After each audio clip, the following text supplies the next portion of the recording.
People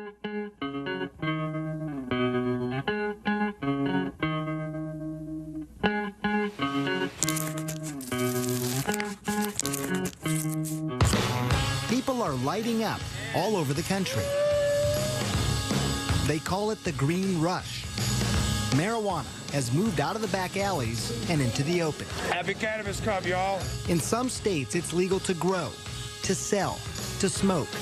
And marijuana could be legalized in a city near you. So easy to get, and many think so harmless. But when the smoke clears, is marijuana bad for you? Or could pot actually be good for you? Marijuana is better than all those pills for you in terms of treating? Yeah. I travel the world for answers. What does marijuana do to you? What does it do to your kids? A special investigation. Weed.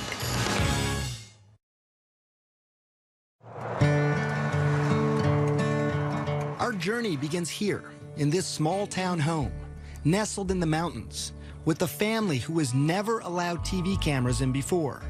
And you're going to soon learn why. This is so pretty out here. Yeah.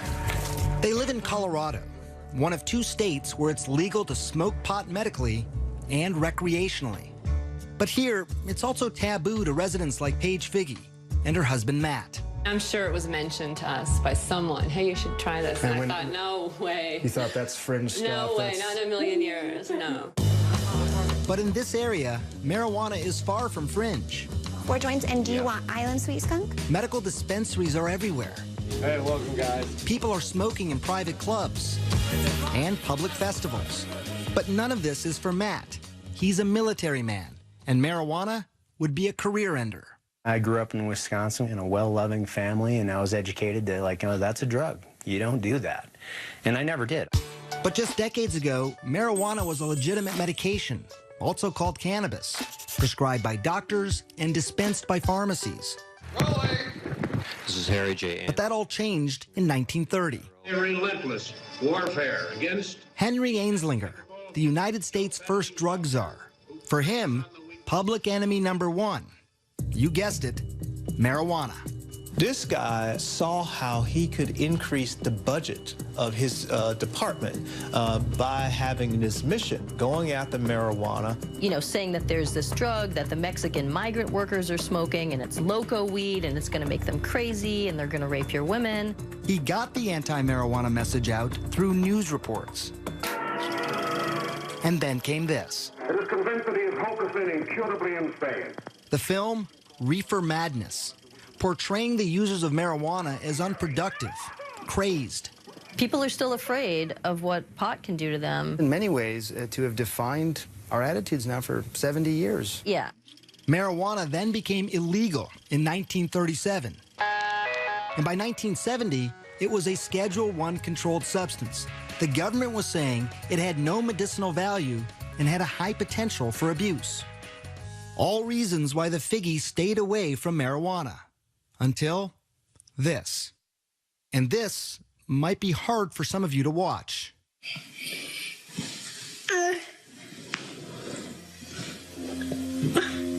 It's okay, baby. This is their daughter, Charlotte, having a seizure. We just thought it was just one random febrile seizure. Nothing to really do, Right. no medications. It's a fluke. Right. A fluke made sense. After all, Charlotte, nicknamed Charlie, was born perfectly healthy, a fraternal twin to sister Chase. Charlie always had big, big smiles. Just happy kids. Easy. Yeah, easy. Very much so.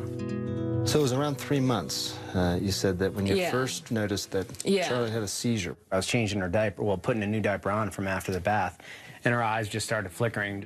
It led to the first of many trips to the ER. They did the $1 million workup, the MRI, EEG, spinal tap. You know, they did the whole workup and found nothing and sent us home. No abnormal blood tests, no abnormal scan. And developing normally, too. You know, talking and walking, and the same day as her twin. Nothing was behind yet. By the time she was 2, though, the seizures had become constant and started to take their toll on their once happy, joyful little girl. She started to really decline cognitively, and she was slipping away, and she just wasn't keeping up with her twin. The Figgies finally found an answer. It was awful news. Dravet syndrome. It is severe, intractable epilepsy. The seizures start during the first year of life and are unstoppable, difficult to control, and very damaging. Severe behavioral problems, attention deficit and hyperactivity, the self-injury, banging her head on the floor and pulling her hair out, and like a possessed child. This isn't your perfect, happy Charlotte. It was a race against time. Many Dravet kids die young, in early childhood. Charlotte was almost 3. For the next 2 years, the Figgies tried everything. Strange diets, acupuncture, and dozens of powerful drugs like Valium, Ativan, phenobarbital. But nothing seemed to help. Even worse, some of the medications nearly killed her. After 1 dose, she stops breathing. And after 2 doses, her heart will stop. Did you have to do CPR then on her yourself? Yes. I remember when her heart stopped and I had her pulse and I lost her pulse. There was just nothing. The ambulance is on its way. She survived. You're okay. Mommy's here. But now it was fall of 2011, and Charlotte was 5 years old. When things were at their worst, she just sees all night, and the kids are sleeping either in my room or next door. They can hear the seizure scream all night, 50 times a night. And Chase would come in the morning and just, this is her twin, and just hug her and like rub her head and say, I'm just so glad you survived through the night last night. Matt had been deployed to Afghanistan, and the only thing he could do to help was start scouring the internet. And he stumbled onto this video of a child using marijuana.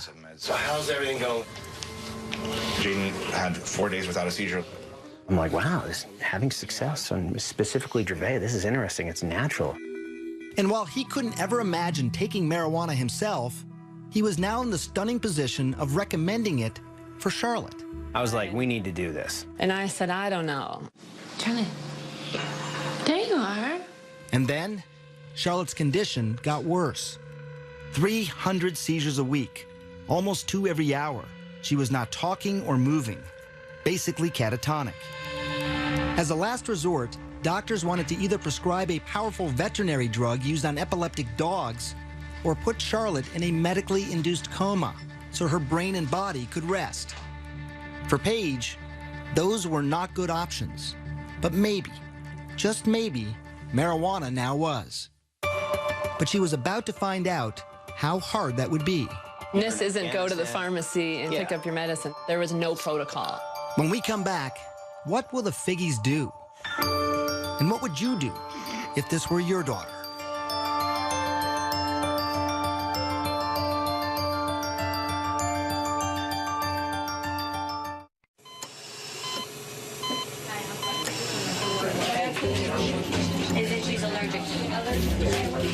I had resigned myself. I don't think she's gonna survive this. We've seen her flatline in the hospital. We've said goodbye. You're listening to Matt and Paige Figgy describe their own daughter. What would you do if this were your child? Charlotte Figgy had an extreme form of epilepsy. Her body was so frail that any seizure could kill her. With no traditional treatment left to try and the clock ticking away, her parents decided to try marijuana. Charlotte was just 5 years old. You need a card in order to be able to get the cannabis from a pharmacy. Doctors have to prescribe it. You need 2 doctors in Colorado to get the card for a juvenile or a child. It was hard. We were the first young child, and they said no. Everyone said no, no, no, no, no. Certainly her age played a role in my hesitance. Dr. Alan Shackelford is a Harvard-trained physician. He's also among a handful of doctors in Colorado who give prescriptions for medical marijuana. From the moment Charlotte entered his office, he knew she was in trouble. While he was just examining her, she had 2 seizures. She'd failed everything. There were no more options for her. Everything had been tried, except cannabis. Here's how scientists think it might work. Marijuana is made up of 2 ingredients. THC, that's the psychoactive part that makes you high, and CBD, also called cannabidiol. It's the CBD that scientists think modulates electrical and chemical activity to help quiet the excessive activity in the brain that causes seizures. I've been telling my patients to cut. Dr. Julie Holland is the editor of The Pot Book, A Complete Guide to Cannabis. For a long time, the work on cannabis and epilepsy was sort of inconclusive. Maybe it works, maybe it doesn't. They couldn't quite figure it out. And it's only when they really started separating THC from CBD that they saw, definitively, yes, CBD seems to really stop seizures. So the Figgies needed to find something that was rare, a strain of marijuana that was low in THC. Of course, they didn't want Charlotte getting stoned, but also high in CBD to treat her seizures. And that wouldn't be easy. Dispensaries and growers, they make their money off strains that are high in THC. I'm Joel. I'm Josh. No one knows that better than the Stanley brothers. Their family business is pot. And if you look at these clean-cut guys and what you see surprises you, don't worry. They've heard it all before. When we round the corner, they're like, oh, wait a second. Did you finish high school? They all not only finished high school, but also college, and in some cases, graduate school. Now, they are some of Colorado's biggest growers and dispensary owners. They produce up to 600 pounds of medical marijuana a year, and much of that marijuana is high in THC. But here, on their remote farm at this undisclosed location in the mountains, it takes a lot of plants. We're allowed to grow 6 per patient. They have been growing something different, something they call revolutionary. So Greenhouse 1. Greenhouse 1, yes. Welcome to paradise. Behind closed doors and under tight security, we enter what the Stanleys call the Garden of Eden. There's nothing like this in the world. This plant's 21% CBD and less than 1% THC. It took years of crossbreeding plants to get to this point. Instead of breeding up the THC, we've bred down the THC and bred up the CBD. And people said, you're crazy. Who's going to smoke that? So why grow it then? Well, the Stanleys also believed in CBD's potential to treat many diseases. And they had seen it change lives before. I always have 2 strains. Meet 19-year-old Chaz Moore. He uses many different strains of marijuana, many of them high in CBD, to treat his rare disorder of the diaphragm. My abs will, lock up. That's why he's talking this way, almost speaking in hiccups, like he can't catch his breath. It's called myoclonus diaphragmatic flutter. This fluttering here, it's annoying, but it becomes painful pretty quickly, I imagine. Yeah. Yeah, after 15, 20 minutes is where I can start to really feel it. He's about to show me how the marijuana works. He's been convulsing now for 7 minutes. How quickly do you expect this to work? Within the first 5 minutes.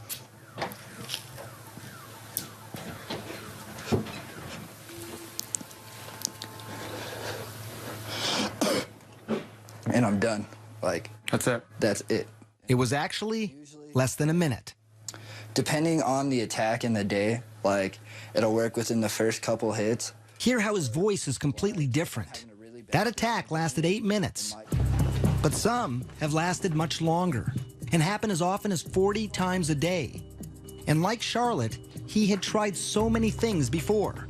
By 16, Chaz was taking these powerful, addictive, potentially deadly narcotics and muscle relaxants daily, like Valium and morphine.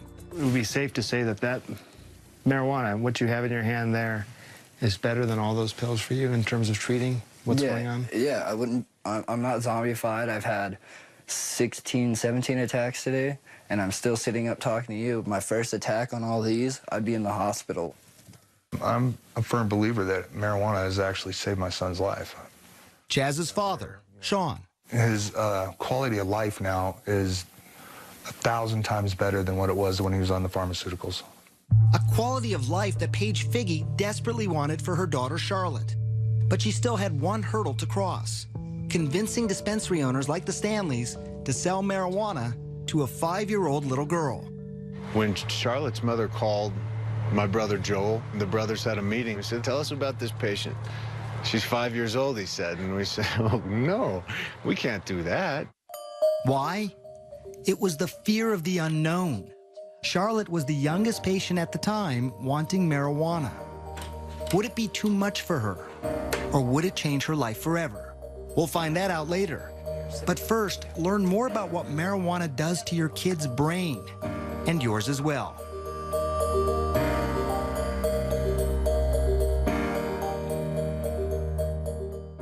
That's what I'm talking about. Y'all smoking or what? If you smoking weed, make some noise. Yeah. April 20th, Denver, Colorado. We like we smoke, we sing. Woo. Tens of thousands from around the country and the world lighting up legally. Happy Cannabis Cup, y'all. For some, it's a lifestyle. For others, it's a lifeline. We're working with the Lupus Foundation and rheumatoid arthritis. But for all of them, I wondered, what was it doing to their brains? Some of my patients call me pot doc. Your patients call you pot doc? Well, they never meet anybody who's as interested in hearing about their marijuana use as I am. Dr. Stacy Gruber is serious about pot. I want you to name the color and not to read it. Okay. I met her in her labs at McLean Hospital near Boston. She's using high-tech imaging to see what happens in the brain when you smoke. When you first smoke, that is, you light up a joint, a spliff, a blunt, receptors, which are throughout the brain, respond. And these areas of the brain are responsible for things like pleasure, memory, learning, sensation, sense of time and space, coordination, movement, appetite, and other drives, shall we say. So it's sort of an all-over impact, right? So reward, pleasure, hunger. You have this overall feeling of well-being, they say. That all sounds pretty good. Right. It does sound pretty good. And it's not just feeling good, but there's this phenomenon reported by many smokers over the years, especially famous artists, the ability to be more creative. When you feel that high, there's sort of a release of dopamine, and your brain sort of has the ability now to perceive things slightly differently from the way you might have if you hadn't been smoking pot. What you really see is this reduction in inhibitory function. Welcome, Dr. Gupta. Pretty spectacular. Less inhibition. That's something that painter Amir says helps him be more creative. A successful artist, his canvases sell for up to $25,000. It's my favorite way to work. Using marijuana. Yeah. He's been painting for 14 years, smoking for even longer. He says it makes him feel more relaxed, but most importantly for him, he says it makes him less critical of his own work. Stop worrying so much about this and that, and just sort of looking and being as present as possible. Amir does caution that it's a delicate balance for him. It would make me very apprehensive, as maybe a little paranoid, just too analytical. You can get paranoid, you can have disorganized thinking, you get disoriented. It can be uncomfortable, it can lead to panic attacks or anxiety attacks in people. How do you know when you've done too much? Simple tasks become very frustrating, like mixing paint, and then just sort of get into this state of duh, you know?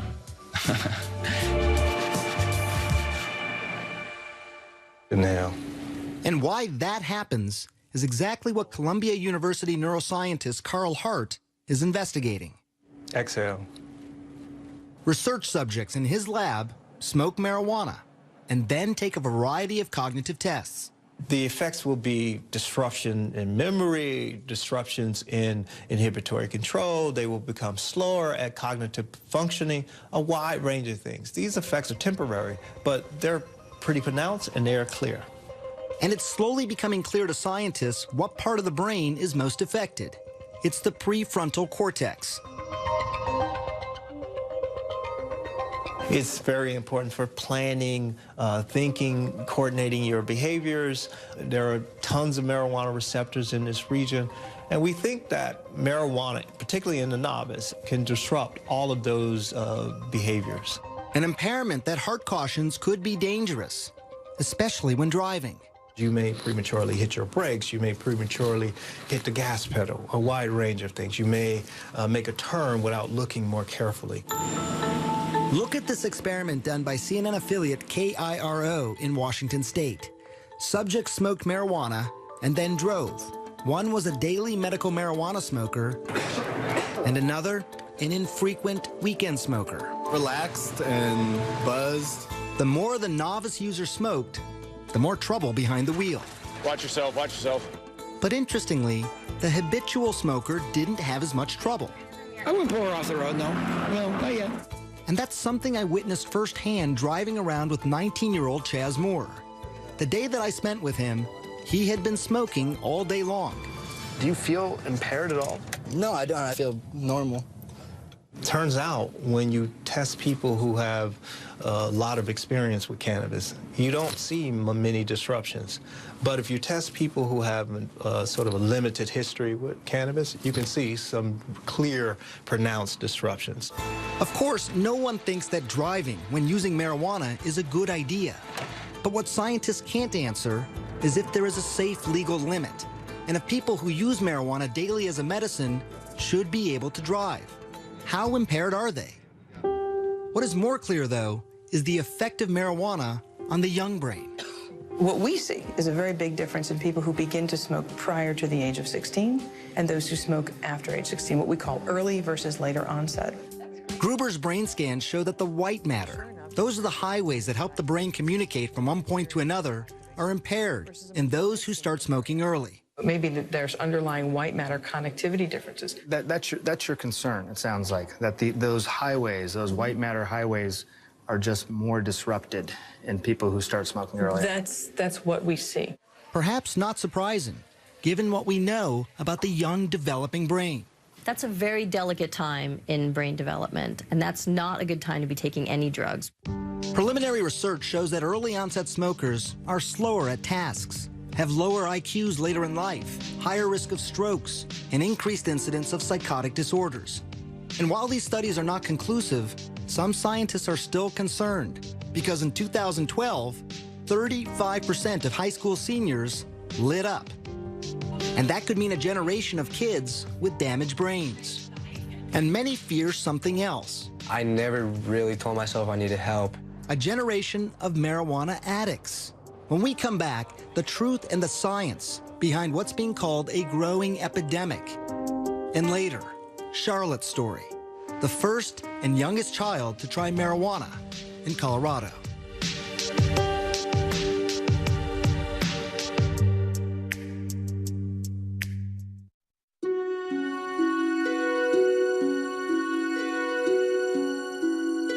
This was the day Chaz Moore almost died. Pumped full of drugs like morphine, Dilaudid, Valium, to quiet a non-stop 48-hour attack. I thought I was going to overdose, and yeah, it was pretty bad.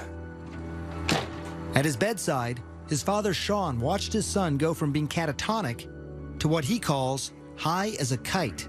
How high are you on the morphine? I'm not high on I've watched friends of mine die from taking the same drugs that he took. You see, Sean was a drug addict, and he had struggled for decades to get clean. It was scary. It was really important for him not to take these drugs if he could avoid them. If he could avoid them. I know how addictive they are. I've seen it. It scared the hell out of me. But Sean is not scared of marijuana, and neither is Chaz. This right here, I don't get sick off of it. I can't overdose. And Chaz is right about that.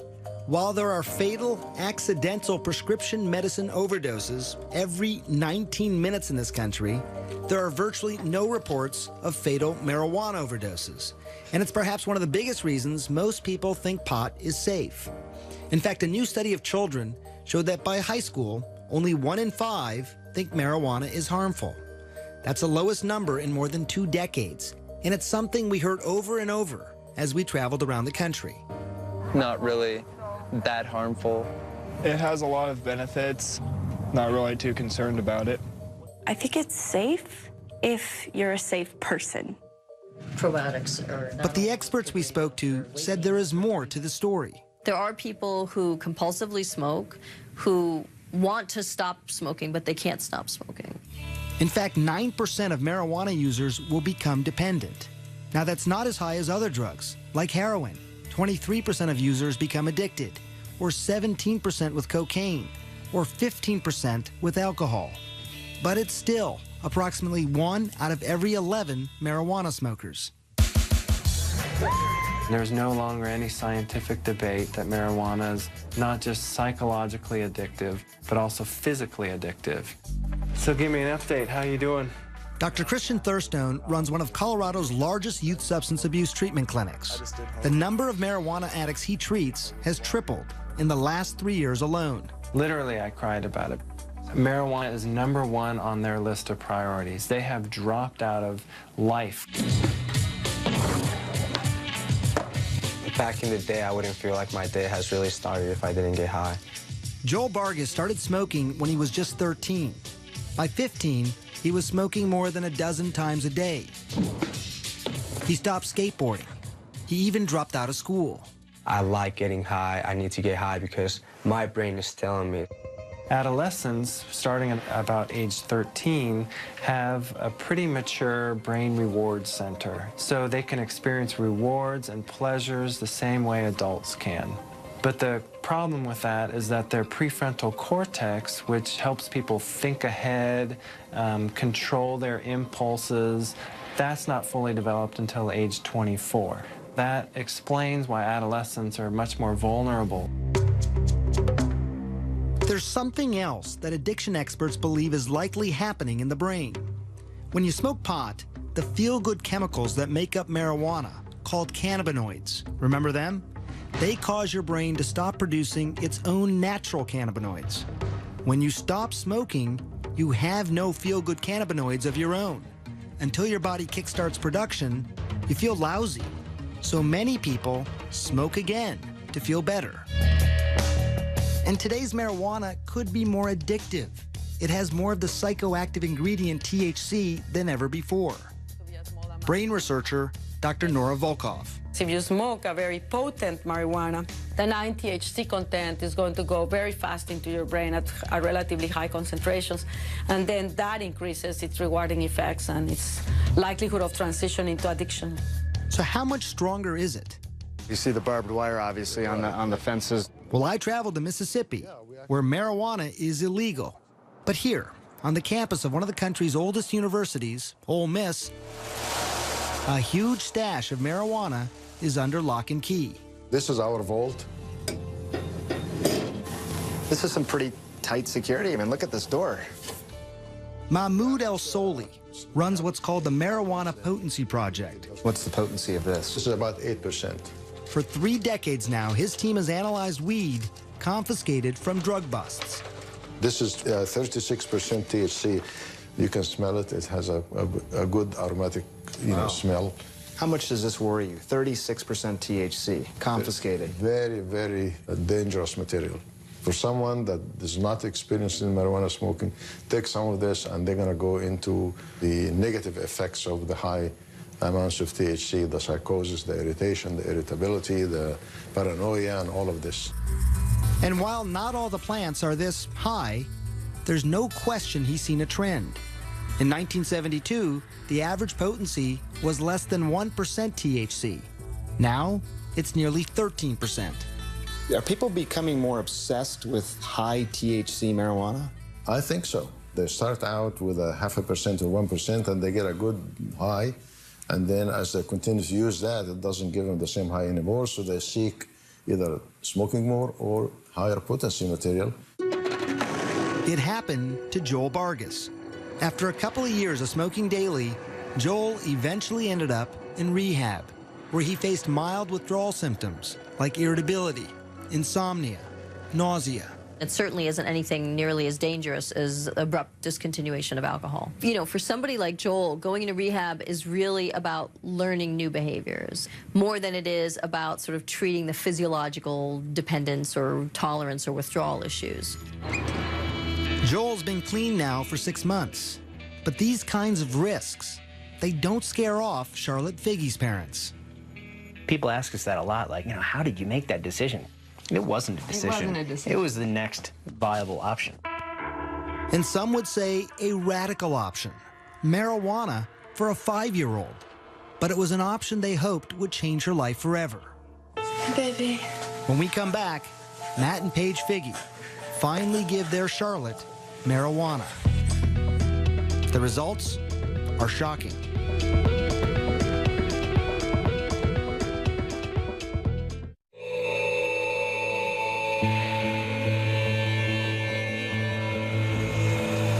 It was January 2012, Afghanistan. About 7,000 miles away from his family in Colorado, Matt Figge received this video from his wife, Paige. It's horrible seeing these videos when I'm deployed.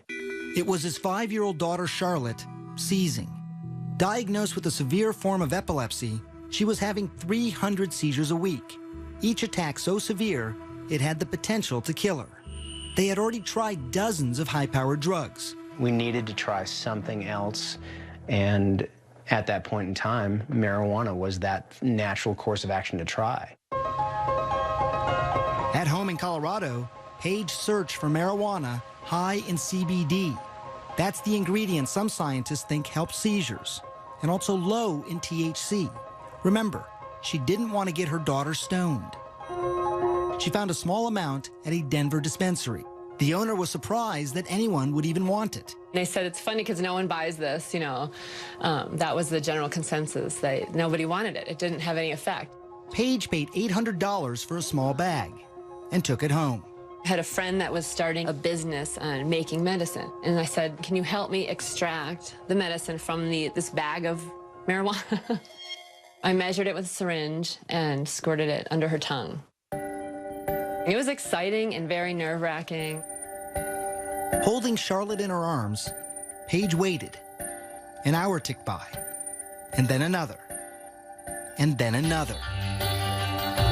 She didn't have a seizure that day. And then she didn't have a seizure that night. Did you sit there and look at your watch? And... Right, I thought, this is crazy. And then she didn't have one the next day. And then the next day. And I thought, she would have had 100 by now. And I just thought, this is insane. I remember how happy Paige was. Like, it's really working. I can't believe it. Yeah, that was pretty amazing to hear. It had worked. But in just a couple of weeks, the excitement was overshadowed by panic. Paige was running out of marijuana, and the dispensary didn't have any more of that particular strain. Even if there was more, the monthly price tag would have been astronomical, $2,000, and not a penny of it covered by insurance. But then Paige heard about the Stanleys, the 6 brothers, and their greenhouse of marijuana that is high in CBD. I said, oh my goodness. He says, I don't know what to do with it. We're trying new things with it, but no one wants it. It's not sellable. I said, just don't touch that, just we need that plant. At first, they didn't want to take the risk of giving marijuana to such a young child. But then they met her. Tell me about the first time you met Matt, Paige, and Charlotte. I'm gonna get you misty-eyed. Yeah, you get all of us crying when we start talking about that little girl. The Figges had hit the jackpot, a steady supply of high CBD marijuana, and they only had to pay what they could afford. People have called us the Robin Hoods of marijuana. They say that we sell pot so that we can take care of the kids and the truly less fortunate. Charlotte was the first of those kids. Late spring 2012, she tried the Stanley Special Marijuana, and again, it worked. I can't tell you what that means to us. Get you, doesn't it, a little bit? If it doesn't get you, something's wrong with you. She lived her life in a catatonic state. Now her parents get to meet her for the first time. What a revelation.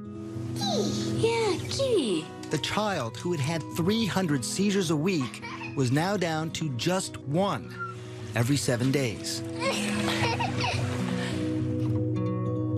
Pitter pat, tiptoe. When I first met Charlotte, March of 2013, it was 1 year after that first dose of marijuana.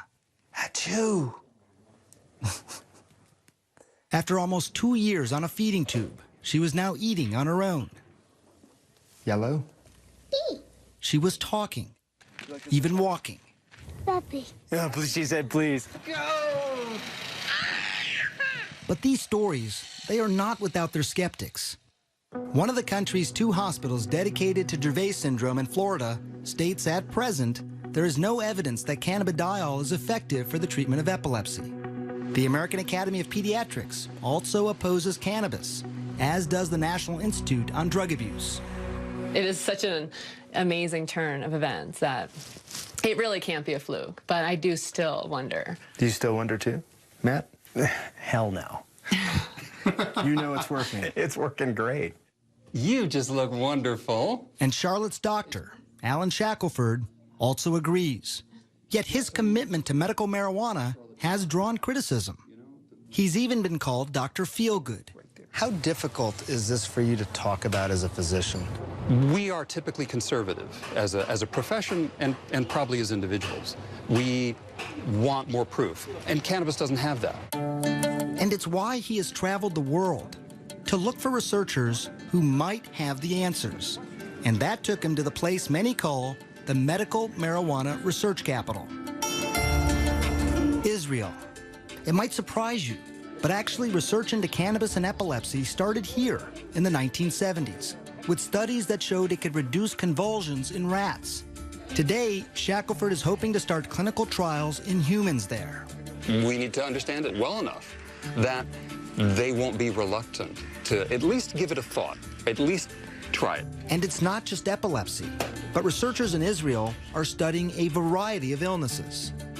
When we come back, what they're finding, up close, and an amazing look inside hospitals and nursing homes where patients are lighting up, courtesy of the Israeli government.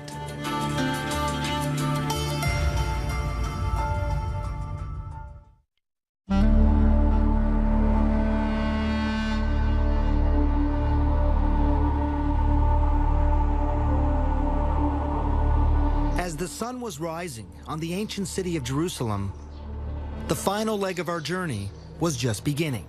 There have been some great advances here, and I'm proud of that, obviously.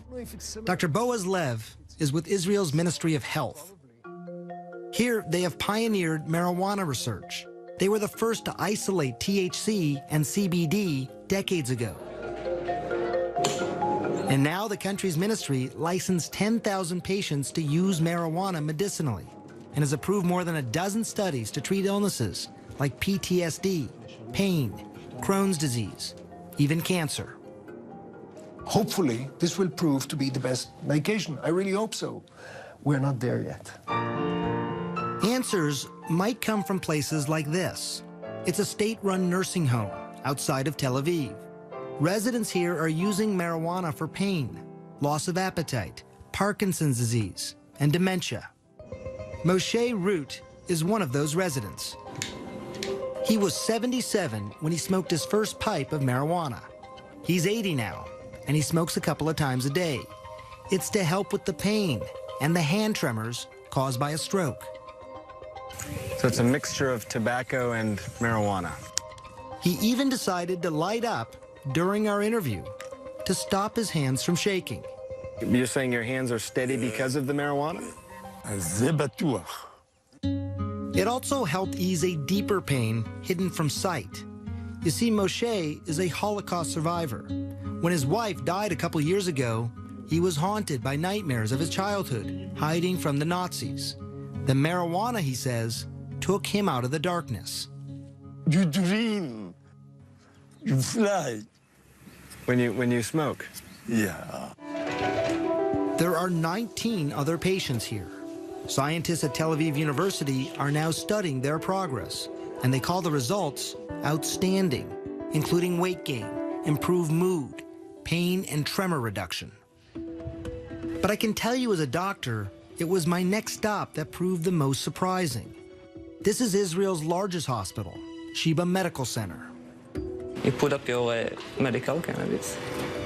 Amashe is using marijuana to help him with the pain and nausea from chemotherapy. Filling up this balloon, so that's your medicine inside there. Of course. And I'll take it out, put up the valve. And he's doing it inside the hospital. How are you feeling? Relief, first of all, in the muscle, in the leg.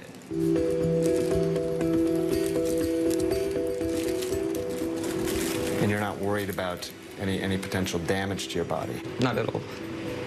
The opposite, actually. I really believe I can be cancer-free for a long time if I continue, consume cannabis. Yes, he said cancer-free. Very early studies on mice in Israel, Spain, and the United States are now showing the potential of marijuana to kill cancer cells. It's exciting research, but it is still in its infancy, and it's inconclusive.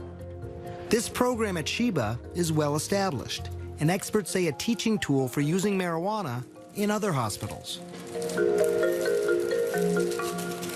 Do you think this could happen in the United States? I don't know that there's yet enough really concrete evidence of cannabis's benefit that's satisfactory, at least in that context. I think it's going to come. But it could be slow going. The FDA has been great at approving studies, but National Institute of Drug Abuse has been really stonewalling and blocking any studies looking at therapeutic effects of cannabis because that's not their mandate. Their mandate is to look at the harms of drug use. It's very easy to blame an organization. Dr. Nora Volkoff, who is the director of NIDA, says they are not standing in the way. She claims they are not the only government institute that approves marijuana research. If you would come up with a grant that says, okay, this is going to be a treatment for drug addiction, then it would go to us. But if it's cancer, it goes to the Cancer Institute. If it is schizophrenia, it goes to NIMH. And so the institutes have a mission with certain diseases. What is clear, there are bureaucratic hoops that most researchers simply don't want to jump through. Neuroscientist Carl Hart. There are not many people studying marijuana. It's very difficult to get approval to study marijuana. What's nice about Israel is that the government is helping the research to happen. And it's research that could give hope to patients like Charlotte Figge. I made it. Scientists in Israel are learning that marijuana use might actually protect the brain, not damage it. They've been able to show that it can decrease the amount of brain damage from head injuries in mice. To be able to give a medicine after the injury to reverse some of the damage, that's huge. I want to paint my nails. You want to paint your nails? I'll paint your nails. I literally see Charlotte's brain making connections that haven't been made in years. It's almost seeming to build her brain, where before it seemed broken. And while scientists are still at the very early stages of knowing if this is actually happening, I can tell you it was remarkable to see her progress. In the 3 months since we first met her, we saw a change. She was now talking more. Say puppy.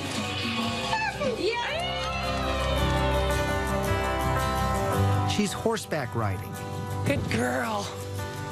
She even rides a bike on her own. And the special strain made for Charlotte is now named for her. It's Charlotte's Web. It is Charlotte's plant. It's Charlotte's plant. Not anymore. Now it's for all the children. More than 41 children are using Charlotte's Web here in Colorado. All of them are reporting significant seizure reduction. And there are dozens more on a wait list, hoping, praying that a plant could change their lives, just like it did for Charlotte. I'm gonna get you. You both seem very at peace. I'm very at peace, yeah. Very peaceful. We've been given a great life. You know, it's unfortunate that Charlie has this Dravet syndrome, but thank God we've got something now that's working. And she's doing so great today.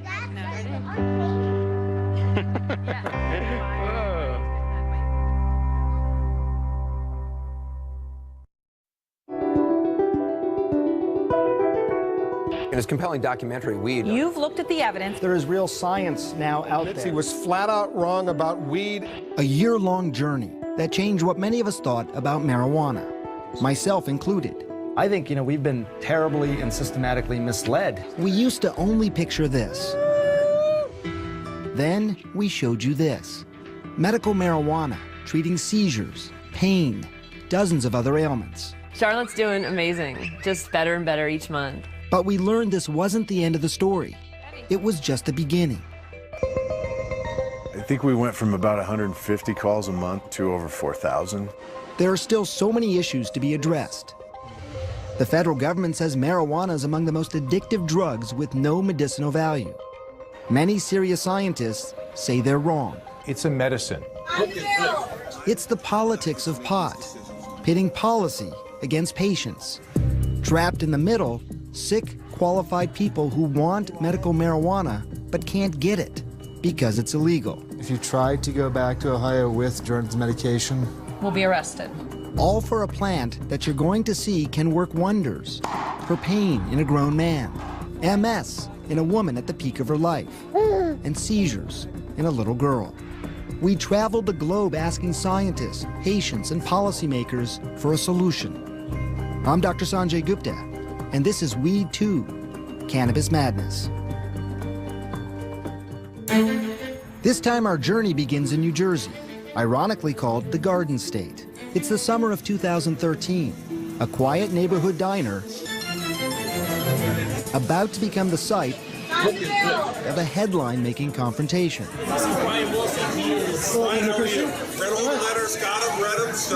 Between a frantic father, Brian Wilson, and the outspoken governor, Chris Christie, all over Wilson's 2-year-old daughter, Vivian.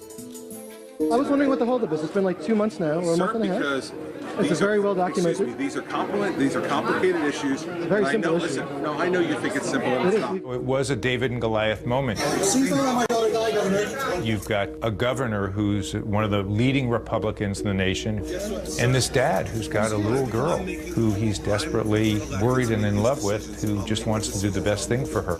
You see, Brian Wilson's daughter, Vivian, was dying. Her brain continuously locked in seizures, and nothing had worked. The Wilsons were now pinning their hopes on medical marijuana.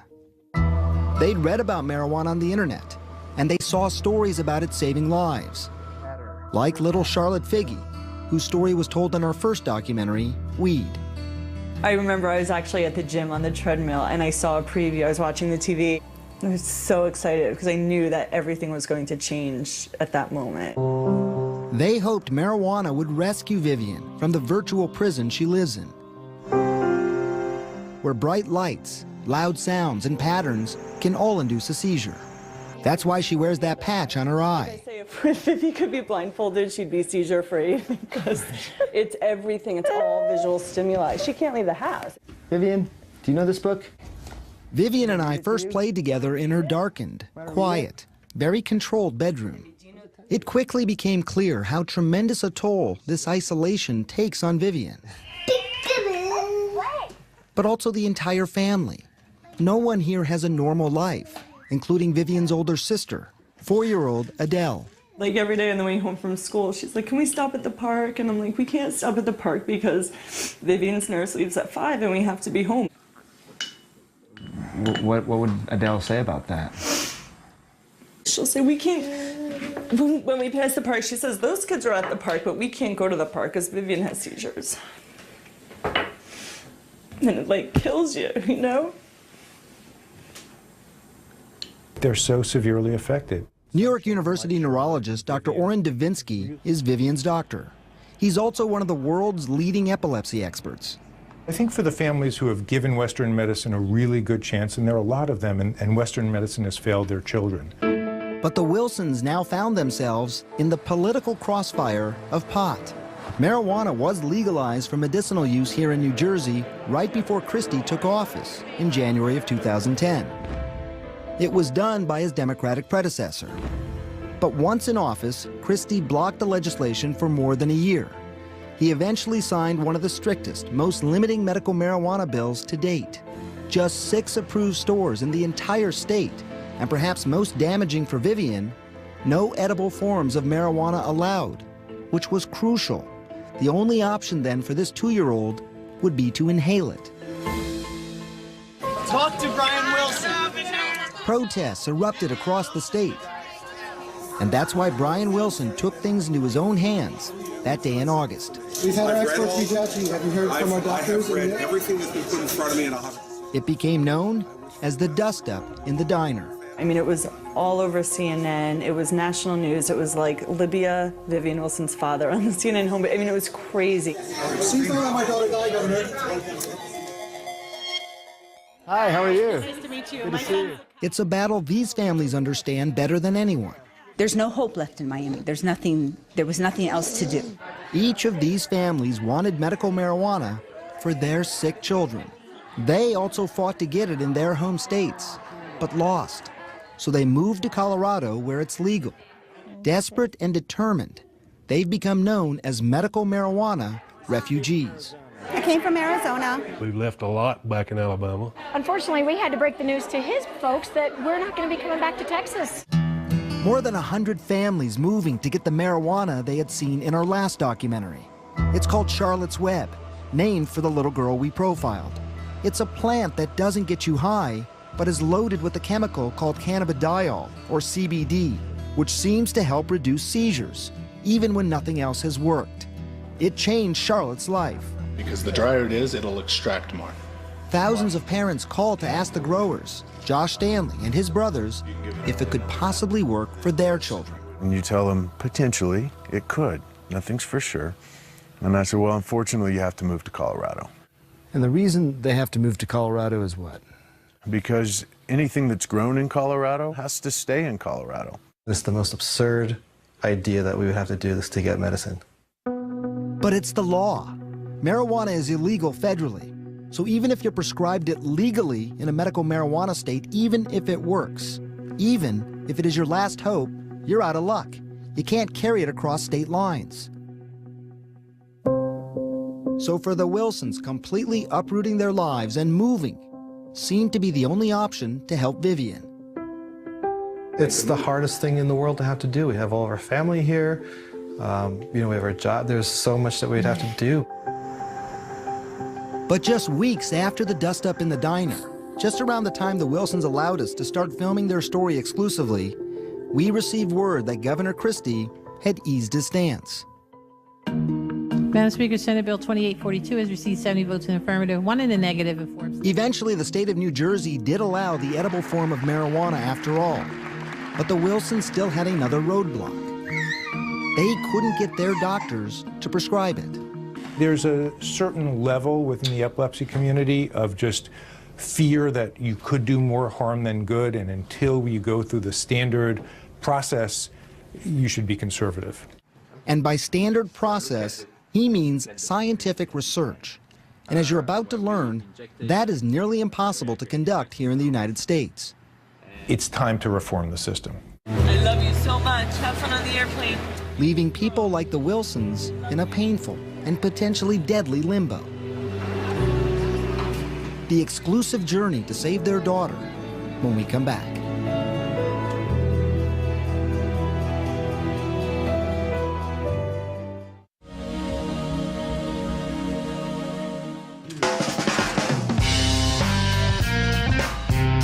It's high noon at the Indispensary in Colorado Springs. Business is booming at one of the state's largest medical marijuana dispensaries. Customers run the gamut of ages and ailments. Busy day. It's always a busy day, yes, sir. Each strain, a different high. Each bud, a different benefit. Each leaf, treating a different ailment. Everything from menthol floss to AK-47 to green crack. Exactly, to the blue creative dream. names. Did you name any of these? No. No. The names are quirky, but the owner says this is serious medicine. How hard is this to do? Good luck. Good luck. Huh? It's tough. It requires persistence, patience, and luck. This is Josh Stanley and his 5 brothers. They're a handsome, well-educated, tight-knit group, all working together to make millions in Colorado's cannabis madness. So how have things changed here? You're looking at new crop. This is a never-ending cycle. The Stanleys sell many different kinds of medical marijuana. High THC strains tend to be the moneymakers, but they're now famous for growing a less profitable plant called Charlotte's Web. It's low in THC, but high in CBD, cannabidiol. Remember that name. It's the key therapeutic chemical doctors are using to treat everything from chronic pain to lupus to Crohn's disease and epilepsy. So 80% of this farm is now a high CBD, low THC. I mean, this is the exact opposite of what people think of when they think of marijuana. This won't get you high. You can set the whole hippie population of Colorado loose on this plant, and you're just going to be looking at a bunch of disappointed hippies. The Stanleys are not concerned about disappointing hippies. They've seen this plant change lives. They have a brand new lab manned with scientists who are turning their plants into medicines. Brother Joel Stanley is in charge of that part of the business. It wasn't a world that I knew, so we kind of had to dive into this and learn about how to make plant extracts. Joel was reluctant at first to get involved. He'd avoided marijuana most of his life. But the spring of 2009, he was working in Texas on the oil fields when his oldest brother Josh asked him to join the new family business. And I laughed because I thought it was just a foot in the door to legalization. I didn't think it was medicinal. The first 3 patients that I met were cancer patients who looked me in the eye and told me that if they didn't have the anti-nausea effects and the appetite stimulant and the help sleeping, that they wouldn't have survived chemotherapy. And I believe them. That was sort of your time of conversion? That was my turning point. And now on this mountainside, they expect to grow more than 1,000 pounds of medical marijuana in 2014. Some is sold to smoke. Some is sold as an oil or a tincture to ingest. So what we're talking about is literally taking this and turning it into this. That's right.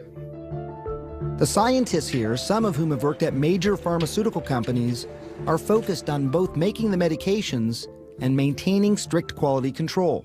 We can test for pesticides, we can test for molds, mildews, we can test for residual solvents. Testing for contamination. It's one of the biggest hurdles to creating a safe product. In fact, recent studies on the contamination of medical marijuana are pretty alarming.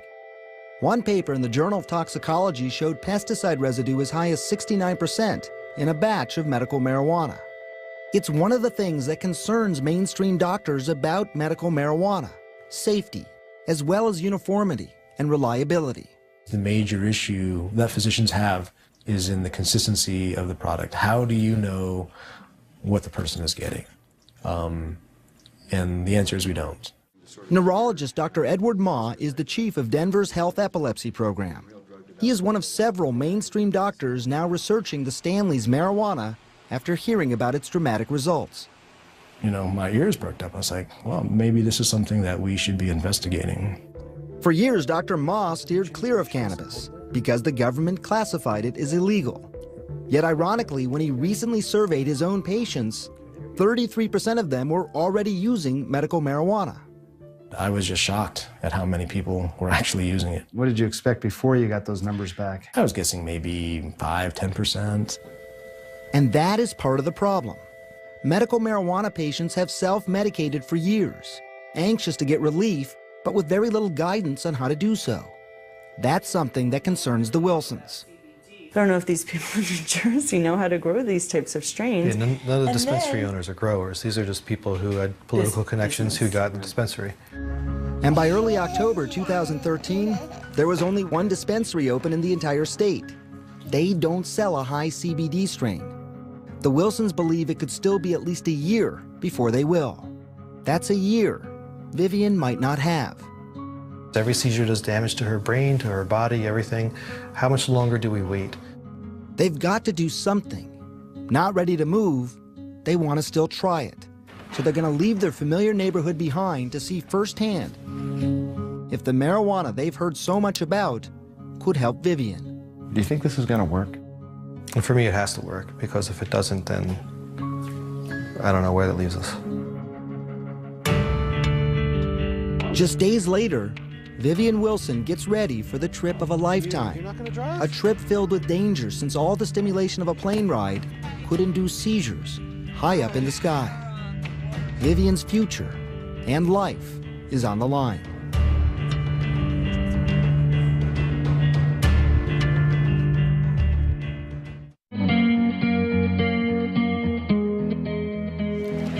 I love you so much. Have fun on the airplane. It was a trip that began with a tearful, anxious departure and fear for Vivian's fragile health. She suffers from life-threatening seizures. So much worry, yet thankfully this part of their journey was surprisingly smooth. With their grandmother and father by her side, Vivian was seizure-free. Hey! The long plane ride from New Jersey to Colorado ends with a warm welcome. Hi, precious. Vivian is finally going to try medical marijuana, cannabis, and the Stanley brothers have been working hard to get it ready. Go ahead. But just an hour after her arrival, And pad, Brian, she's going with her face. Well, she's seizing. Bring her over. Vivian starts having seizures, one after the other. Brian rushes to get her anti-seizure medication. It's hard on Vivian and on Brian, and some of his doubts start to rush back in. It's always stressful wherever we go. I have all faith that this is going to work, but with anything you try, there's always that nagging suspicion that we're going to be the ones that it doesn't work for.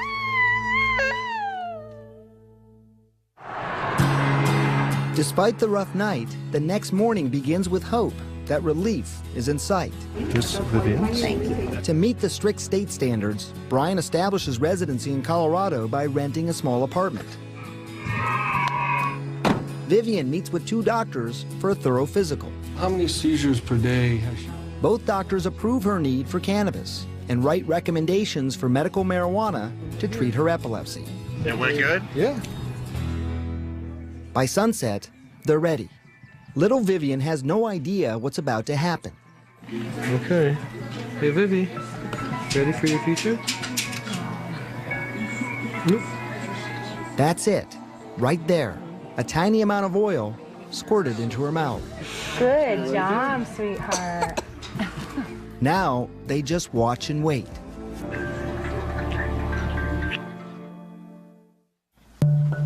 Over the next 24 hours, Vivian's seizures slowly decrease.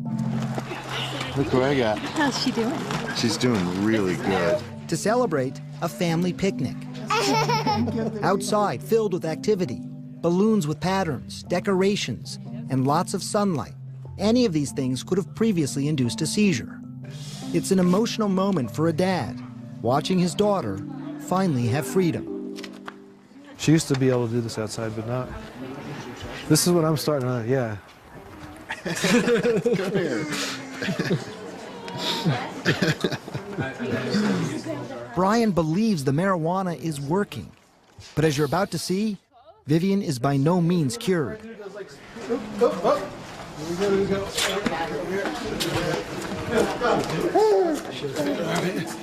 After an hour in the direct sun, Vivian has a seizure. Brian rushes to inject the potent emergency rescue drugs that will stop the seizures, and then places an oxygen mask in case those same drugs stop Vivian from breathing. She was out in the sun. Yeah, we pushed it. Now with the epilepsy rescue drugs still in her system, you can see for yourself just how powerful they are. She's absolutely doped up right now, though. Like, watch her trying to walk, watch her trying to do anything. This is difficult to watch, but it does raise this important point. The traditional drugs used to treat epilepsy can be more dangerous than cannabis. Vivian's doctor, epilepsy expert Oren Davinsky. I think one of the reasons marijuana is probably safe is related to the cannabidiol receptors, which if you have too much stimulation or inhibition of them, they don't shut off breathing or respiration. And that's key. The current potent epilepsy drugs impact many parts of the brain, including the brainstem. They can essentially shut off the body's vital functions if you take too much. Marijuana does not do that. And that's why it's virtually unheard of to have a marijuana overdose. It's one of the reasons so many doctors are starting to change their minds on cannabis. But we are talking about children, young children, and that's going to understandably raise concerns. The latest research shows that some strains of marijuana do have a profound effect on the brains of users under the age of 25. THC in some good studies has been linked to psychiatric disorders, memory disorders in children under age 16. So even though it's low THC content, it's still THC is more potent than CBD, so there may be long-term side effects. What do you worry about the most in the long run? The fact that we don't understand the long-term effects of this medication in brain development. These are tough choices, made even tougher when you uproot your whole life for marijuana. I had to do a lot of fundraising and get a lot of friends' help to get us here. So we left Daddy's at home in Cleveland and Big Sis. They come from all walks of life. A stay-at-home mom from Ohio, an insurance salesman from Alabama, a nurse practitioner from Florida. It's exciting to think about the opportunity for her, to hold her head up, to be able to look at us and say, Mom and Dad. But now, they're trapped. You can't take the medicine back to Florida, can you? They would take my child away. I'm pretty sure that's my fear. They would take your child away for giving him his medicine. Yeah. This is the problem I'm talking about between the federal and the state level. This conflict is really driving families apart. I mean, that's just crazy. It's crazy. It's absolutely crazy. I try not to think of it at this point. I'm just trying to, get some quick results in Vivian so that we know this is the path to continue on. And over the next couple of days, they see some startling results. Vivian goes from 75 seizures a day to just 10. The Wilsons are now more convinced than ever. They have to keep Vivian on marijuana. But how? Financially, they aren't ready to move here full time. And yet New Jersey doesn't have the resources to grow what they need. So as they head home, they don't know what the future holds. We're just going to have to hope for the best in the meantime. Their hope could lie with a brand new pharmaceutical. Wow. From these top secret fields overseas. An exclusive look inside when we come back.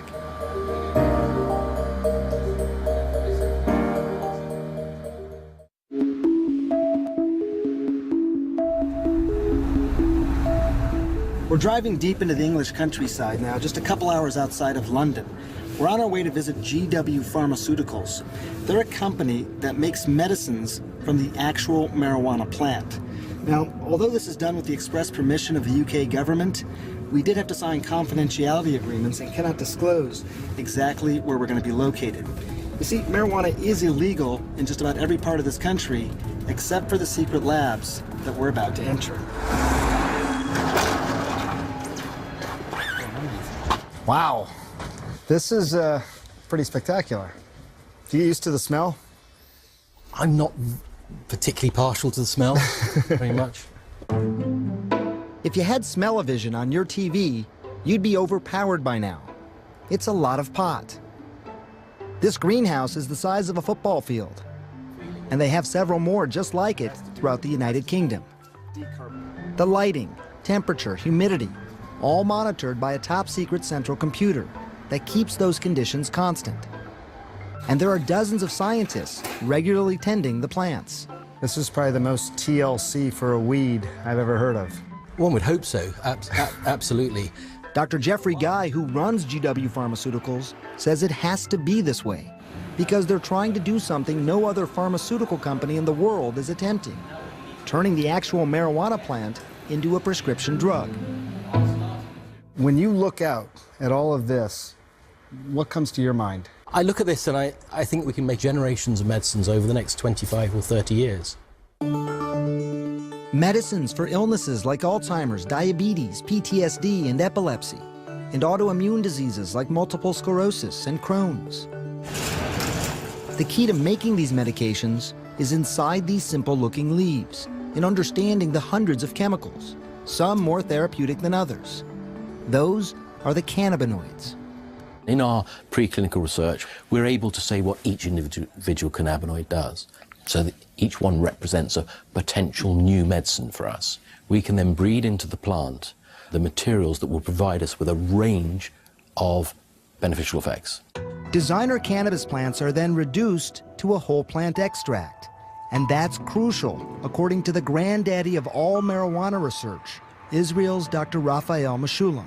When they've tried to make drugs using certain compounds from marijuana, it's met with limited success. Why is it that when you take just certain compounds out of the marijuana and try and make a drug, it doesn't seem to work as well? Well, one of the reasons possibly is because the THC works better when cannabidiol is there. So if you have both, it works better. As a matter of fact, Meshulam calls it the entourage effect, and that's what GW is doing. Every extract will have all the plant's chemicals in it. The extract is then packaged as an approved prescription spray.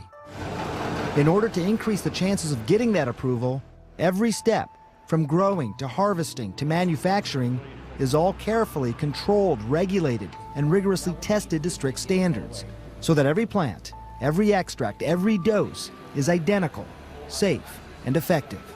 It is an expensive and painstakingly slow process. It has taken hundreds of millions of dollars and a decade to develop their first drug, Sativex. for the unrelenting pain and spasms brought on by multiple sclerosis. Is this a place that you walk? As a neurosurgeon myself, I was curious just how well this medicine could work. Teresa Pointer was diagnosed with MS in February of 2004. For years, she struggled with pain and exhaustion. She tried just about everything, but found the drugs prescribed to her were either ineffective or had awful side effects. Then one day in 2005, she read in the newspaper about clinical trials for a marijuana-based medicine. Have you ever tried cannabis? I mean, what were your thoughts on it? No.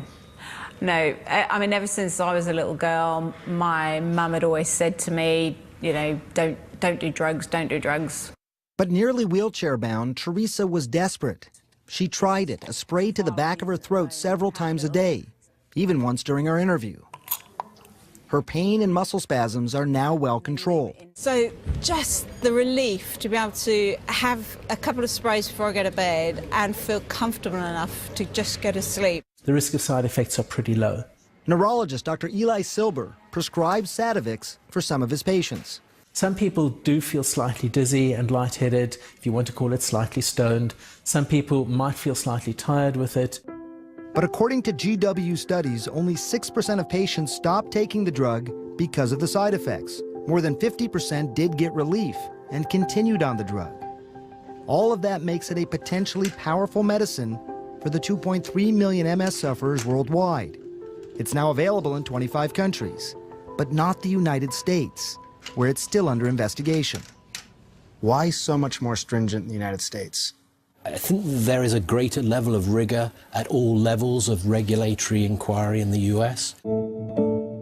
Like any drug in the United States, cannabis would have to go through rigorous testing, research, and approval by the FDA. But after that, things start to get tricky. You see, marijuana also needs the approval of other governmental agencies, like the National Institutes of Health and the Drug Enforcement Administration. This is, of course, difficult, if not impossible. Why?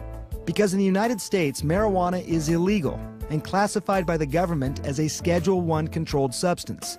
That means it is considered to be among the most addictive drugs and is not recognized as having any medicinal benefit. And that's why what I'm about to tell you is so ironic.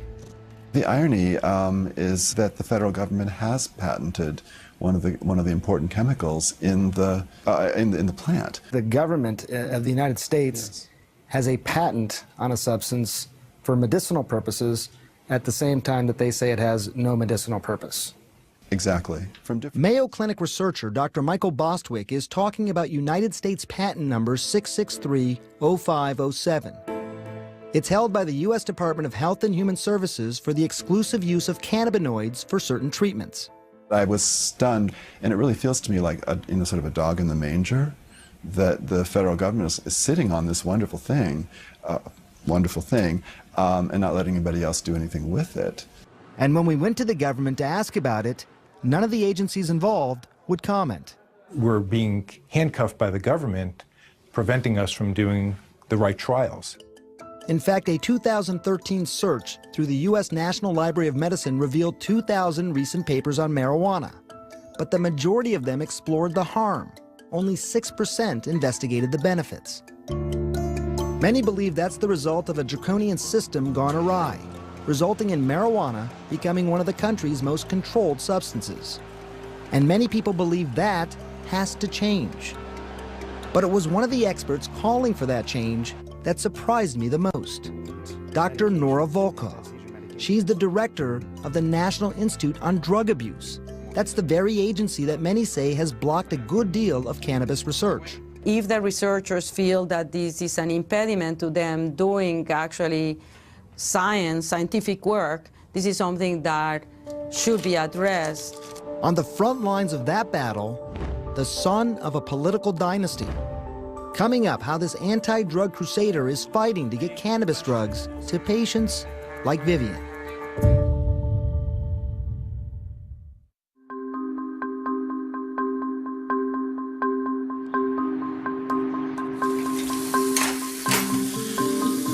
Adele, can you put some shoes on? It's early November 2013 at the Wilson home. Vivi, Just a few days earlier, Vivian's parents were surprised by a call from one of the only 2 dispensaries currently open in the entire state of New Jersey. They say they have a strain of cannabis that is low in psychoactive THC and high in therapeutic CBD. Good morning. After a year of fighting Governor Chris Christie, This is Vivian. and then months searching for doctors to prescribe cannabis, She has seizures, correct? the Wilsons are finally getting marijuana in their hometown. Here. But once they pick up the cannabis at the dispensary, they're confused. It's 0.13% THC and 0.13% CBD. Okay, why don't you go in and ask?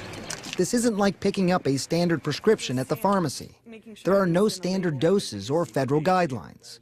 Your CBD is your 3 point. CBDA. Right, that's the one that you want. CDB. But they leave uncertain, not knowing exactly what they're getting. And here's another problem. What they get at the dispensary are leaves Vivian can't use. And how many grams did we say we were going to do? Half ounce. It's up to her parents to make medicine out of those leaves. For that, they're using this glorified crock pot to activate the plant and turn it into an oil. So once we have oil, we still don't know exactly what the ratio is because it's not going to be exactly what this says because it just went through this heating process. It's trial and error. Something we heard from so many medical marijuana patients. That's what matches. I do a mixture of THC, CBN, and CBD. Isn't that great God? Frank Bianco had to experiment with many different strains of marijuana to find the right kind to treat his chronic pain and arthritis from an old football injury. If I'm experiencing extreme pain in my knee and I want to get medicated faster, I'll do a dab of hash oil. My body's exhausted, my knee's going to be sore, maybe a little swelling on the joint, maybe I'll sit down and smoke some flower. Prescribed painkillers had made him sick, so he was desperate and willing to try something new. Literally within 15, 20 seconds, the pain just went away. It was gone, absolutely exited the body. Turns out the most common use for medical marijuana is pain. Early studies suggest that cannabis binds to receptors in the brain and the body to reduce inflammation and provide a buffer against pain. Yet according to Stanford-trained Dr. Margaret Getty, there is no one set standard cannabis treatment for pain. So patients are kind of let loose in the sense that they have to try things and find out which strain works, and it might be different at different times. Frank now works in the Stanley's lab, where he helps to make the medicines that he takes morning, noon, and night. A variety of different strains.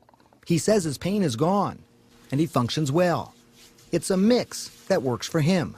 Is it risky to be doing the trial and error process? There are some risks. If you don't know your baseline for what milligram, your edibles that you can ingest, if you ingest too much, I mean, you could pass out. Some of the stories I've heard have been people who followed recipes, and I've had children admitted to psychiatric emergency rooms, psychotic from the marijuana product. I'm good, how are you? And that is why Davinsky feels that job number one is to make medical marijuana safe, reliable, and effective. One way to do that is through research, which is why since the summer of 2013, he's been trying to begin the first ever United States research trial on GW's new cannabis-based epilepsy drug. But the hurdles have been nearly insurmountable. If you're trying to look at the potential medicinal benefits, it's very hard to get funding. After many months, Davinsky was able to secure funding and approval from his hospital, New York University. But getting the government, specifically the FDA, the DEA, and the Bureau of Narcotic Enforcement to sign off was nearly impossible. One of their biggest issues was security. So as part of this, you had to have a safe put in. This is new and only for this project. A 1,200-pound safe, watched by multiple security cameras and alarm systems, all for a drug so low in THC that it can't get you high. And even with that, Davinsky is still waiting for final federal approval. The failure of the federal government through its regulatory arms, DEA, FDA, and the like, has led to a public health debacle. Patrick Kennedy, with his deep political connections and famous name, is pushing the feds to fast-track cannabis research. They ought to get at it quickly, that's my view. FDA, the federal government, they ought to just get it done. We just need a greater urgency to this issue overall. It's a bold statement for Kennedy, a recovering addict who's been outspoken that making medical marijuana legal in any way is dangerous, that more children will be able to access it, and more smokers will become addicted to it. Now he thinks the only way to remove that risk is to have all medicinal marijuana products federally regulated, rigorously studied, and strictly controlled. I think making this truly a medicine, as opposed to forcing people to go on the street and try to buy something that they can't determine whether it is what it says it is. But he understands why extremely sick patients want marijuana now. Remember, his father, Ted Kennedy, died of brain cancer, and his brother lost his leg to cancer. I wouldn't have begrudged any member of my family with cancer, and they've all had cancer. Anything that would have mitigated the chemotherapy. It's why Kennedy is meeting with everyone from the FDA to the White House to speed things up. But it takes time. Minty green? Time the Wilsons don't have. They're finally going to try their new homemade cannabis oil. We weren't able to get it tested or anything, so we really still have no idea what it is, which is why we have to be really cautious. Behind closed doors, Brian tries it to make sure he doesn't get high. He doesn't. Open up. So Vivian is next. It doesn't work. Nothing in New Jersey seems to work for them. Vivian's seizures won't stop. Is moving the only option left for the Wilsons?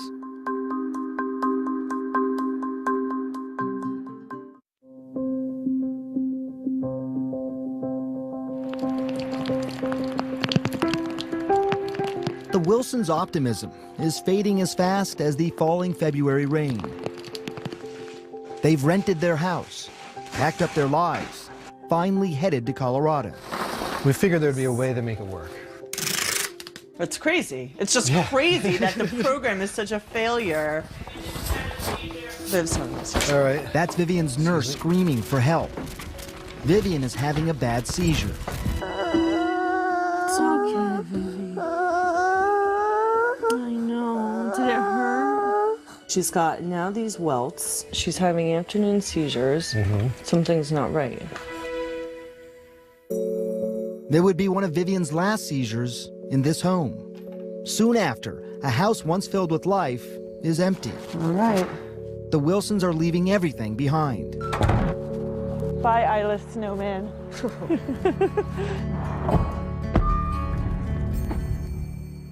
When you look at some of these situations, families uprooting their lives, moving to Colorado, what goes through your mind? Somewhat as a doctor, but just as a citizen. I think it's a strange point we have. I think that these people can't get access for the most severe cases to something that might be very helpful for their child, might even be potentially life-saving for their child. Something Davinsky's hoping to change. He's finally gotten the government green light to start research trials on GW Pharmaceuticals' cannabis-based epilepsy drug. It's too late for Vivian, but not for the hundreds of children in the trials. It is exciting to be at this point in medicine where, you know, we're going to hopefully in the near future get some answers about a drug that's been part of our species' history for thousands of years. But those answers won't come immediately. In the meantime, the Stanleys aren't slowing down. Oh, it looks really good. They finally succeeded in getting Charlotte's Web out of Colorado and into the hands of patients in California. Jaden, you got your medicine. How about splitting families up? Now the brothers have their sights set nationally, in states like Oklahoma. Don't make them pick up and have to move to a state like Colorado. In fact, 15 more states are now considering legalizing medical marijuana. There are other people in this room who need the immediate gratification of that drug. The ever-growing support of mainstream medicine doesn't hurt. In a recent poll of nearly 2,000 doctors, 76% said they're in favor of using medical marijuana for a needy patient. Now, 6 medical marijuana states have expanded their laws to allow card-carrying medical marijuana patients to bring cannabis medicine into their home state. Yet, unfortunately for the Wilsons, New Jersey is not one of them. It will not happen on my watch, ever. I am done expanding the medical marijuana program. Literally the same hour he said that, our friend's daughter was taken off a ventilator. after a 26-hour seizure. 15 months old. I heard that. And you're like, yeah, that could be Vivian, you know? Tuesday, February 25th, Denver, Colorado. Brian is setting up house, unpacking boxes, picking up a 2-month supply of Vivian's new cannabis medicine. It'll be $667.37 for the total. Everything's in place when Vivian, Megan, and Adele arrive a few days later. Say hi. Oh, it was. After settling in, Vivian's ready for her first dose. So this is it, huh? Yep. It's been a long road. Yeah, it really to has. get that in your hand like this. It really has. She's a little tired, but ready. Have you take some medicine? Oh. The first of many doses, the beginning of a new life. You okay? I'm so happy with this neighborhood, and I needed something to make this really positive. I needed to be somewhere that I was going to just absolutely love. And create new memories. Yet there is always the constant reminder of everything they left behind. We're stuck here. Vivian can't leave this state as things stand now. Right. She can't cross any borders. And they're just not going to, the grandparents aren't going to get to see their grandchildren much. And it's really sad. In the midst of the sadness, a realization that the sacrifice might have meaning. Was this a battle that was won? Clearly we're here now. Vivian does not have what she needs in New Jersey, so in that respect we didn't win, but there's a conversation going on and people are talking about medical marijuana a lot more. How great! And for the Wilsons, other patients and dedicated scientists, all who believe this plant might be able to change lives, It's our new house! that is a victory.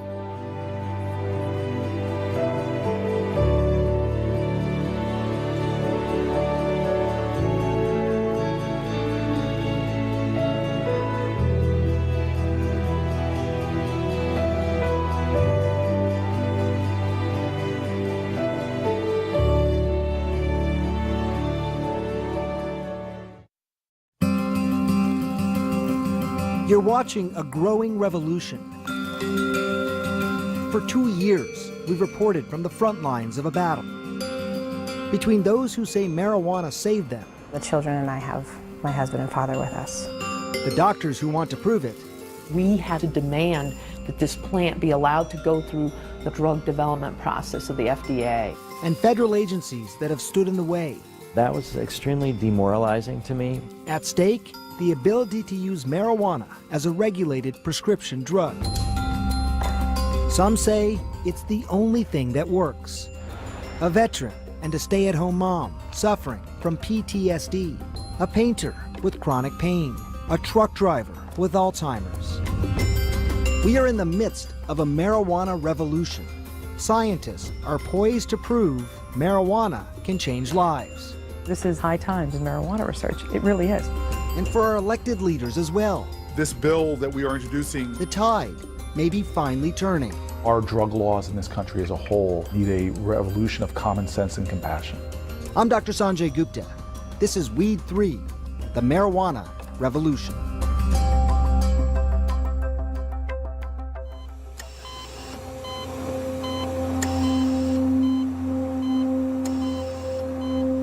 I just went every day and sat by his bedside, and they told me that he'd wake up the next day, and he didn't.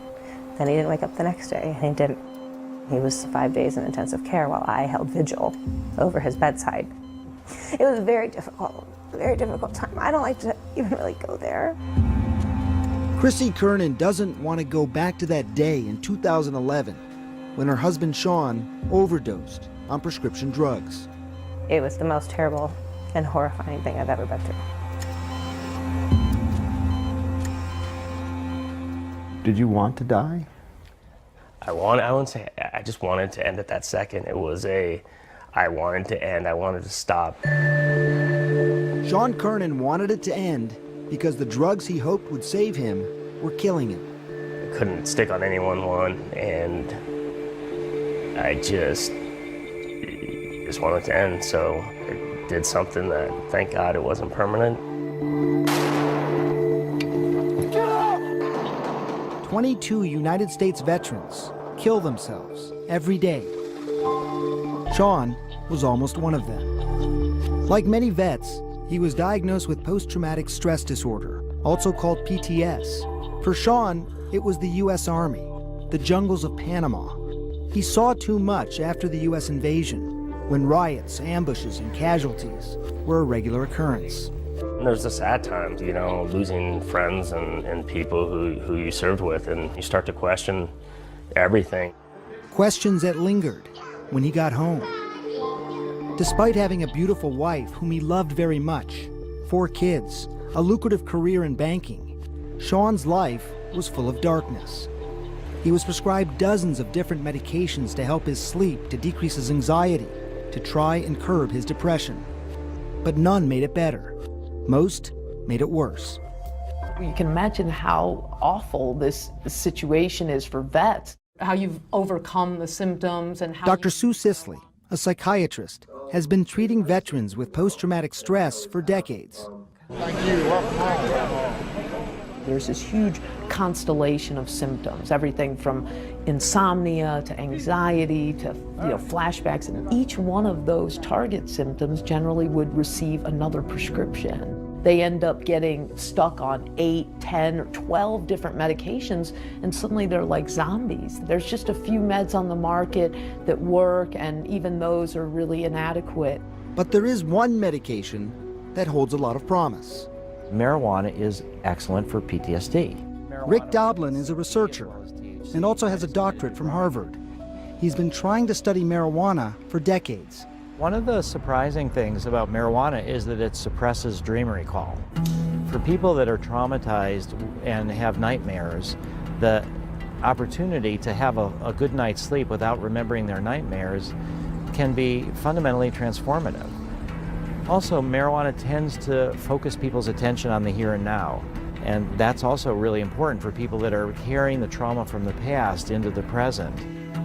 If all of that was true, it sounded like marijuana could be an ideal treatment for PTSD. Yet understandably, there are many skeptics. Dr. Sue Sisley was one of them. I was really stunned when more and more patients were coming out of the shadows and disclosing to me that they were having some useful experiences with this marijuana plant. When you use marijuana, what happens to the PTSD? They relax me and they help with my muscle spasms and my pains, and they make me sleepy, so they help me when I'm getting closer to bedtime. But Dr. Sue Sisley would need more than just stories. She needed scientific proof that marijuana eases PTSD. She wanted to study this plant like you would any other medication. We had a duty as medical professionals to demand that this plant be allowed to go through the proper drug development process of the FDA. So Dr. Sue Sisley, the skeptic, and Rick Doblin, the believer, joined forces and started their crusade in 2009. That's what we're hearing from most of these vets. They really want 2 different kinds. Their goal, to investigate this simple but profoundly important question. Could marijuana help save veterans like Sean Kernan? The veterans are saying they want an activating strain for the morning and then they want a sedating strain at night. Problem is, they first applied to the federal government for approval in 2010 and were rejected. Then again in 2012, but were delayed for years by government bureaucracy. That was extremely demoralizing to me.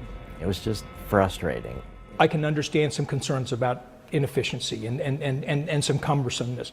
FDA Deputy Director Douglas Throckmorton. For marijuana, 3 agencies are involved in making sure that you're available to get the marijuana and then able to conduct a trial. He's talking about the Food and Drug Administration, the Drug Enforcement Administration, the National Institute on Drug Abuse. And if you're a privately funded cannabis study, like Sisley and Doblin's, you also have to get the approval of the United States Public Health Service. It's a lot of government red tape. And it's an issue that we reported on in our earlier documentaries. Weed. It was a Schedule I controlled substance. The government was saying it had no medicinal value. We're being handcuffed by the government, preventing us from doing the right trials. That's from Weed 2, Cannabis Madness. Rick Doblin believes the right people were watching because just 4 days after that documentary aired, I got this letter saying that they had approved the study. It was fantastic. I mean, I was elated. How big a deal was that. Some have called it a watershed moment in marijuana research. Yeah, I believe that. And not because of some reevaluation of the risks and benefits of marijuana. It was because of changes in public perception. For years, decades really, there has been hardly any United States research into the benefits of medical marijuana. On the contrary, most of the research focused on the harmful effects of the plant. Now, nearly 5 decades after it was deemed illegal, we are seeing history unfolding. The beginnings of a marijuana revolution. FDA's official position is we want that drug studied. We want marijuana studied to decide its safety, its efficacy, its reliability, and we want to have that done as quickly as we possibly can. That's music to the ears of veterans like Sean Kernan, who had to be convinced that marijuana could be the right option for him. I talked to some people who weren't the stereotypical, persons who smoke marijuana. They were highly successful, highly motivated people. He was once suicidal, but Sean now has hope. Hope that comes from this plant and from that new study, which might prove its benefit once and for all. When we come back, first step, getting their hands on the precise strains of research-grade marijuana. It would prove harder than Sisley and Doblin could have imagined.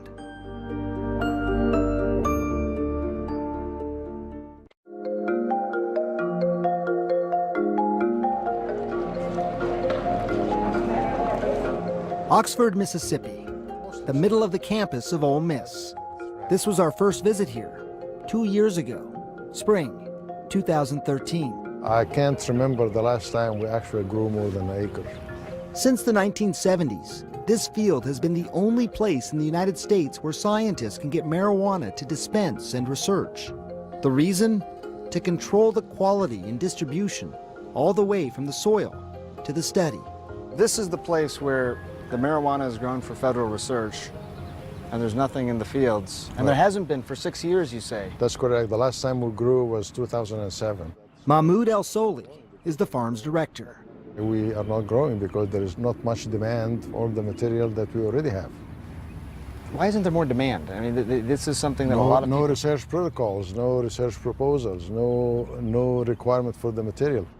But that was then.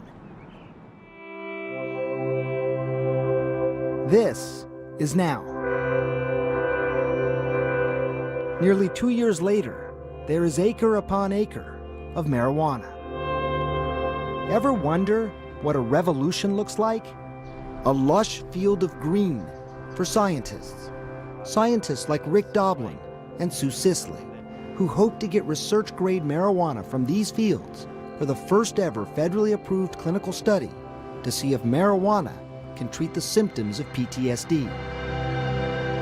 I have to say I'm kind of stunned because, I think we were standing pretty much in the same spot and there was nothing here. Exactly, yeah. A year and a half ago. Exactly.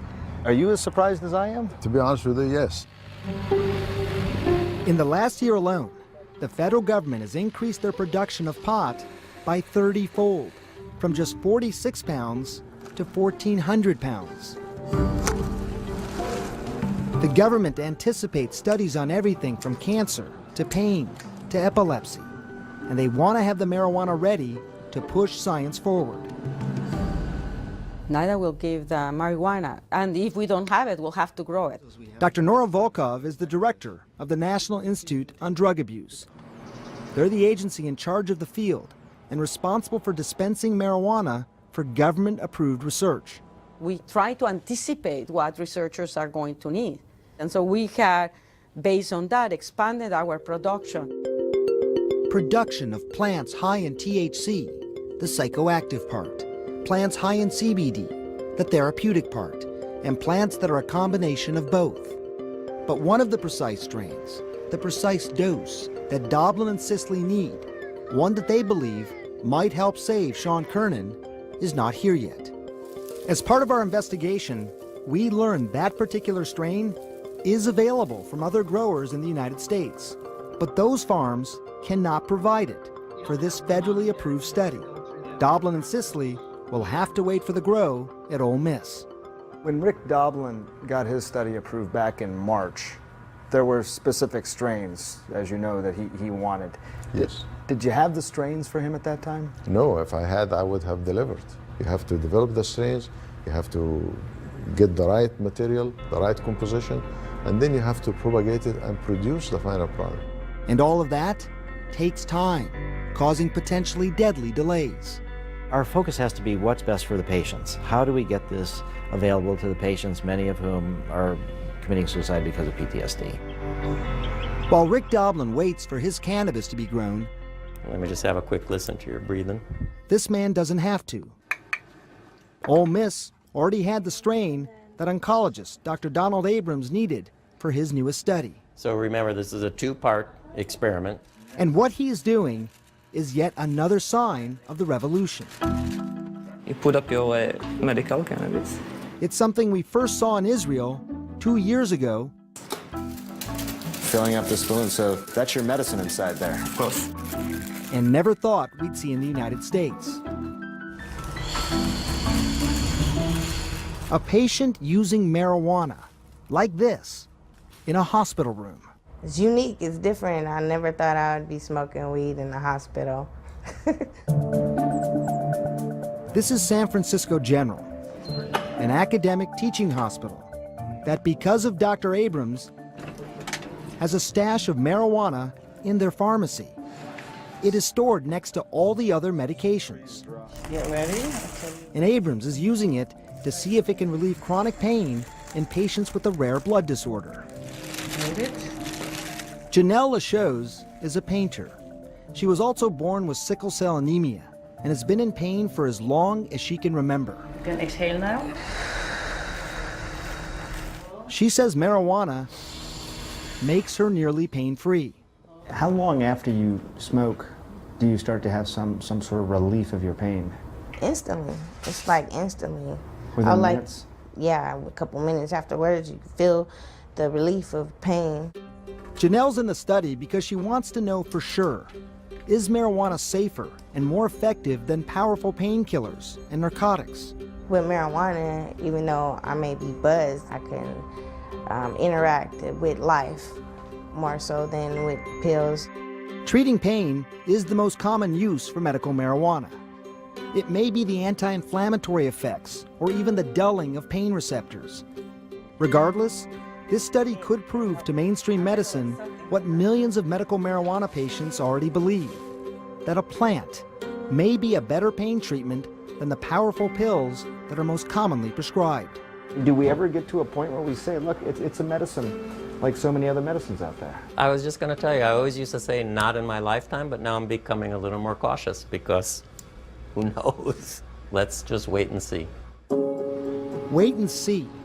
That's been a mantra for decades when it comes to pot. But for Rick Doblin and his veterans, the time for waiting is over. The U of A assistant professor now believes that... And yet they're about to be faced with shocking news that could put the whole PTSD study in jeopardy.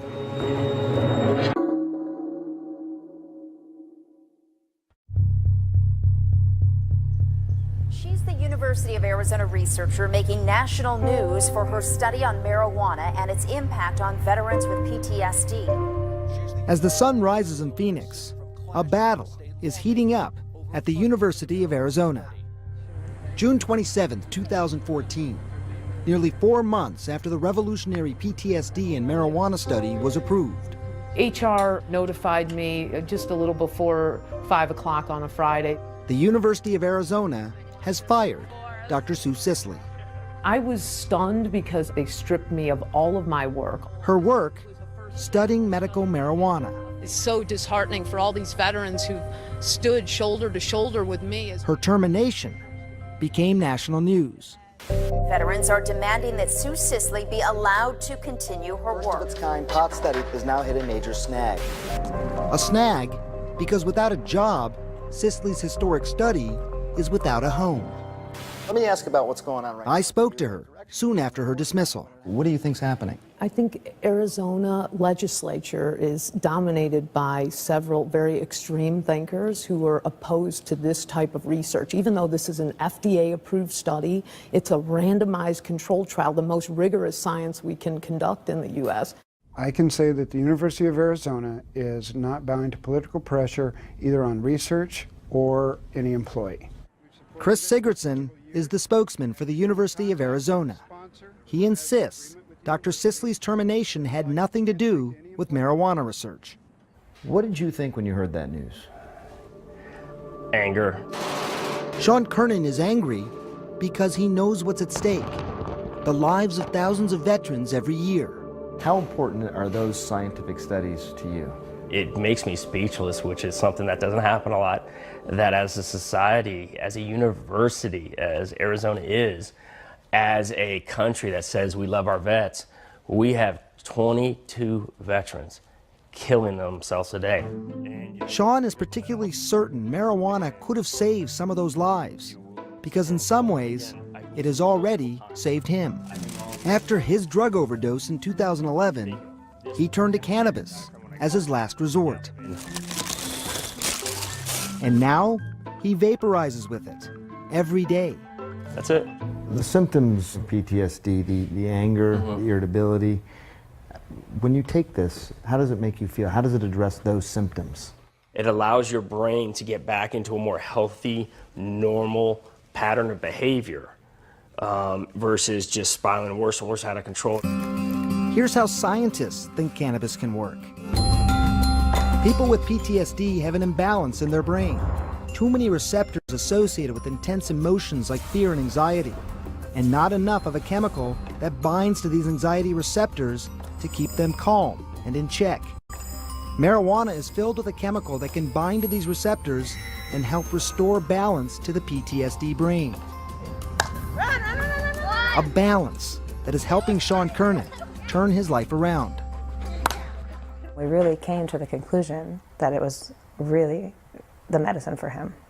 It seems very effective. It does seem very effective. But for Sean, it's trial and error.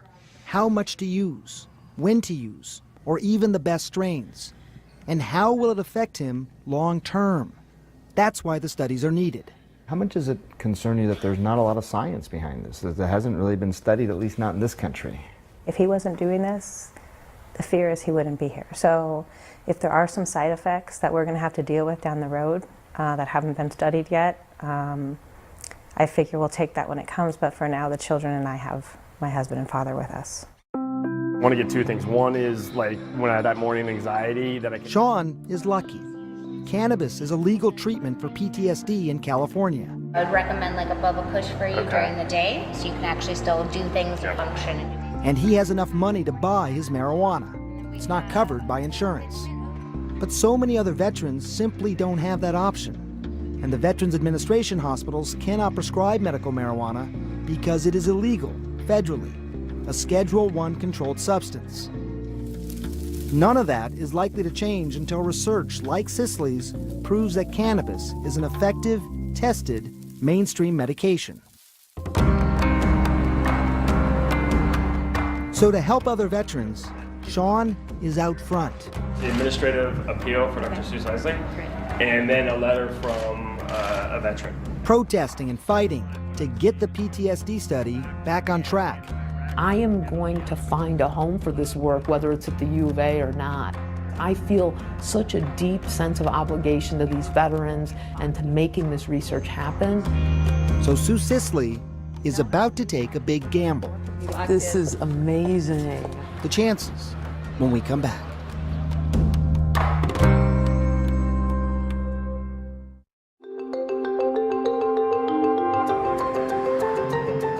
Here in Las Vegas, medical marijuana is still a gamble, but also a potential jackpot for Dr. Sue Sisley.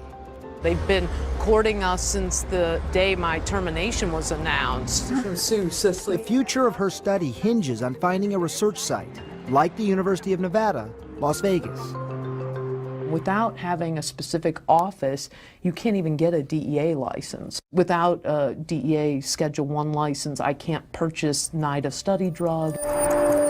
Las Vegas would be ideal. Progressive politics, a budding medical marijuana community, and lots of veterans.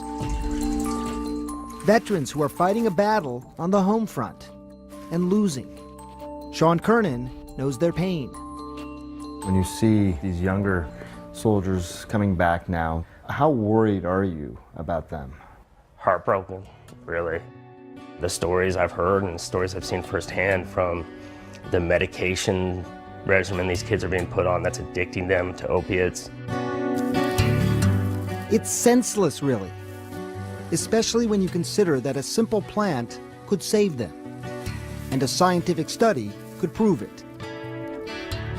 So Cicely soldiers on, hoping the Vegas odds are with her. And while she waits, nearly 3,000 miles away in Boston, another study, another seed of the revolution is just getting planted.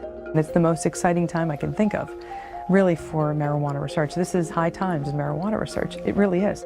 What I need you to do is identify the number that's different, okay? Harvard University's Dr. Stacy Gruber has been researching marijuana since the early 1990s. They call her the pot doc. The same scanner. We first met her 2 years ago when she was researching the possible damage of recreational marijuana to the brain. Now she's also set her sights on the possible benefits of medical marijuana. Massachusetts, as it turns out, is the perfect sort of place for this study because they just legalized medical marijuana. Gruber's goal is to study new patients who have never used cannabis. Our goal was to look at these folks before they started using medical marijuana, and then 3 months in, 6 months in, and a year. Primarily to look at frontal executive functions, because that's really the big question. That question, how does medical marijuana impact brain function longer term? And all I want you to do is name the blocks of color for me as quickly as you can. Before and after they start medicating, patients will take cognitive tests. Green, red, blue, green, red. And here's what's revolutionary. They're going to have their brains scanned to chart the change. For the first time, we will see what your brain looks like on weed.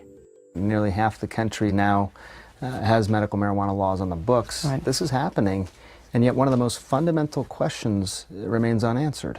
Right. That's what you're trying to do. I'd like to see what it looks like from beginning to the end. Amelia Taylor, she wants to know as well. 34 years old, mother of 3. She lives in the suburbs of Boston. I just pour a little bit in, like that. Amelia is also a daily user of marijuana. Surprised? So were we. How long would that last you then? That would be my dose for the day. She has been using this plant for relief. You see, Amelia, like Sean Kernan, has PTSD. In her case, she was a first-hand witness to an attempted murder of a close friend. I felt like I couldn't breathe. I felt panic. I felt just very afraid. You didn't expect that you'd have this sort of reaction to it. Oh, no, no. A reaction that turned her into a hermit, sheltered in her house, her bed, absent from her life as a wife and a mother. I felt like my mind was being held hostage. Were you suicidal? I can't say I didn't feel that way. Like so many we've heard from before, the potent drugs prescribed for her didn't help. That's how I came across the cannabis, because I felt like I had tried so many things to no avail. Church-raised and homeschooled, Amelia was taught that marijuana was evil. What do you have that helps just like during the day for anxiety? Sativa. But now she decided it was necessary. She joined Dr. Gruber's study, Okay, so just like we talked about, we'll do a little bit of setup scanning. knowing they'd monitor her progress. And it gave her the confidence to buy and try cannabis for the first time in the fall of 2014. I felt really relaxed and really happy. I felt like joyful. It was such a weird experience for me because I just hadn't felt that way in a while. And it would only get better. Amelia got her life back. Oh, you were too quick. I just noticed myself breathing during the day. Thought I wasn't holding my breath. I noticed I was less startled. There'd just be these constant moments of like, wow. And in just a short time, we will take a peek at Amelia's brain to see what cannabis has or has not done and get clues as to why it seems to be helping her PTSD. Clues that Rick Doblin, just miles away in another part of Boston, is also determined to find. The precise strain Doblin and Sisley believe could quiet and heal the brains of people with PTSD continues to grow. It is late fall, and harvest is about to begin. So how many of these plants have Rick Doblin's name on it? He has his name on the 3 plots. But as they are about to learn, starting a revolution can be tough. Even if they can get the medical marijuana, they still need to get DEA approvals and a final study location, because Las Vegas also said no.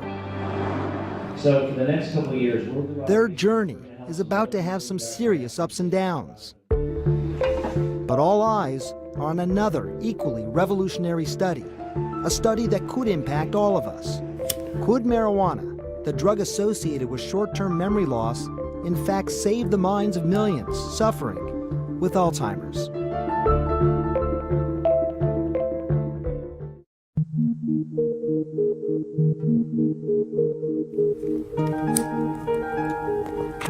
It may not look like it, but Mike Dobson is trying to save his brain. Clears things up for me a little easier than it was before. A few years ago, Mike was diagnosed with Alzheimer's disease. Like every other patient, he was told there was no cure, very little treatment, and that he would get progressively worse. He became forgetful, yes, but also angry, isolated, disoriented. He would just wander. You don't know which way to go or what to do, or it's just being lost. Totally. He was very depressed, really down. In that one, sweetie. Paula Dobson believes marijuana helped improve her husband's life. His memory's still iffy, but he laughs, he can communicate. It's like we have the old Mike back for a while. Dobson is part of a population using marijuana to treat the symptoms of Alzheimer's, like mood swings, irritability, and disorientation. We're looking for more of an upper, euphoric feeling, okay. And now, researchers think they may have figured out how cannabis might be helping. That's the presidential kush. That's got about 20% THC. If they are right, it could mark one of the most significant stories in this whole marijuana revolution.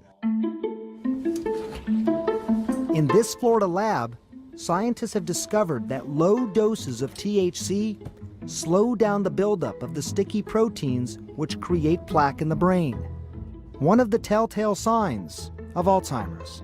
We discovered low dose have the ability to reduce beta amyloid production. Dr. Trunhai Chow is an assistant professor at the Bird Alzheimer's Research Institute in Tampa, Florida. His belief, not only is THC safe and effective, but that it could be the future for the treatment of Alzheimer's. THC is not that risky. It's good because Alzheimer's patient really has no effective drugs. And it's not just THC that scientists think targets Alzheimer's plaques.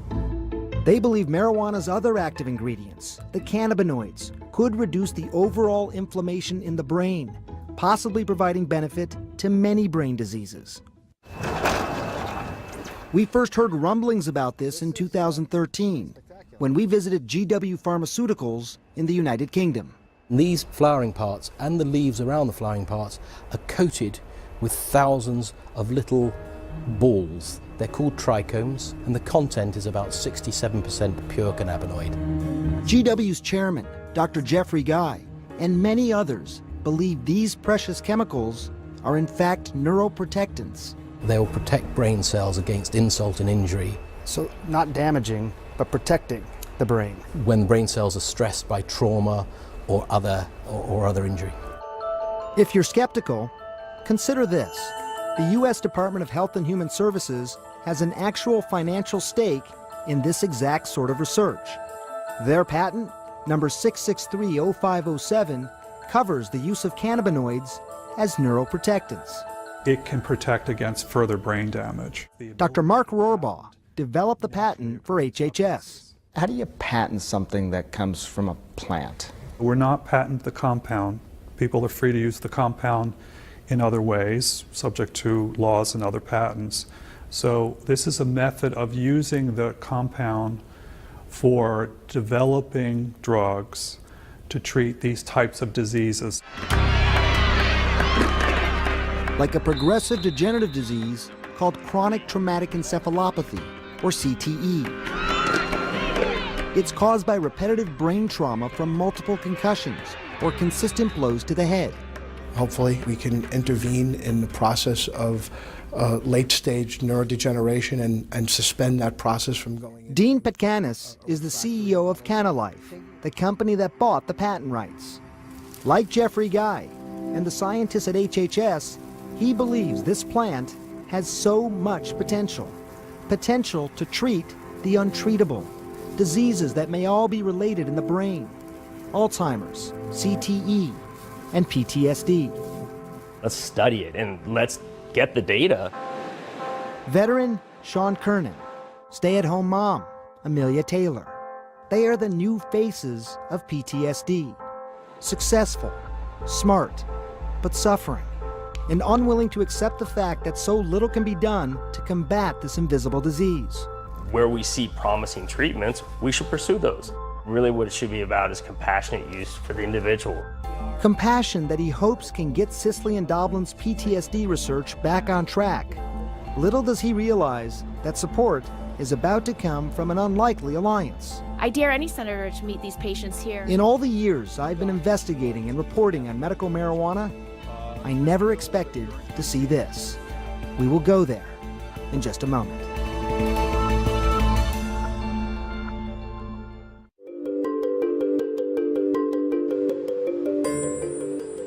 December 2014. Dr. Sue Cicely has arrived in the mile-high state of Colorado. The Board of Health is granting $9 million from a surplus tax collected on medical marijuana to now study its benefits. Cicely wants some of that money so she can set up her own research lab. Sean Kernan is here as well. I'm a survivor of a lot of the issues you guys are dealing with medical marijuana. He wants to convince the board that the PTSD and marijuana study should win. I think it's going to hopefully show what many of us vets anecdotally are experiencing, which is a simple plant that's been around for eons is helping. And just an hour and a half later, a vote. All those in favor? Aye. Aye. The motion passes unanimously.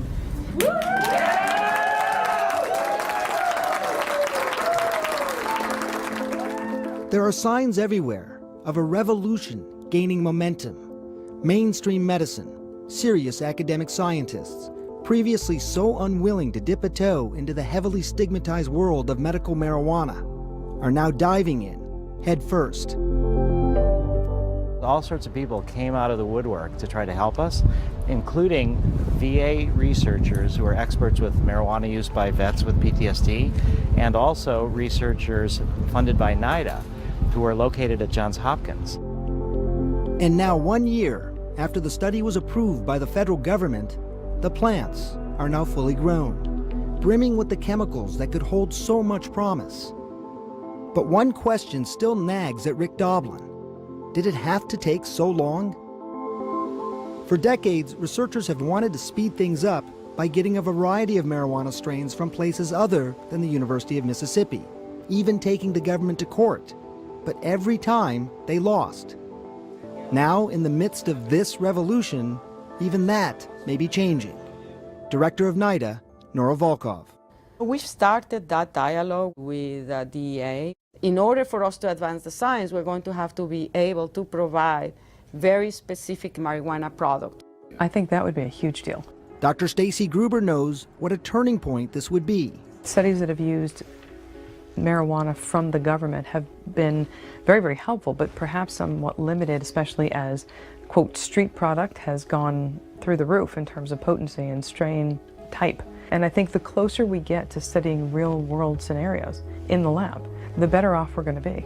That was fantastic. We're going to come on in and get you out. A real-world scenario is exactly what Gruber was able to study. She didn't have to get the cannabis from Ole Miss. Patients like Amelia Taylor bought their marijuana from a local dispensary. And now we finally get to see what the impact has been. her brain on cannabis. Now remember, she's been using marijuana every day for 3 months. What we see is a very small focus. Dr. Gruber found no evidence of impairment to Amelia's brain. There was a change over here in the anterior cingulate cortex. It's a part of the brain responsible for decision-making, emotion, and empathy, which could all play a role in PTSD. Very, very compelling, and certainly leads me to want to look much more closely and much more in depth at this type of process. Most importantly, Amelia felt better, reporting a 60% decrease in anxiety, something none of her previous medications had ever done.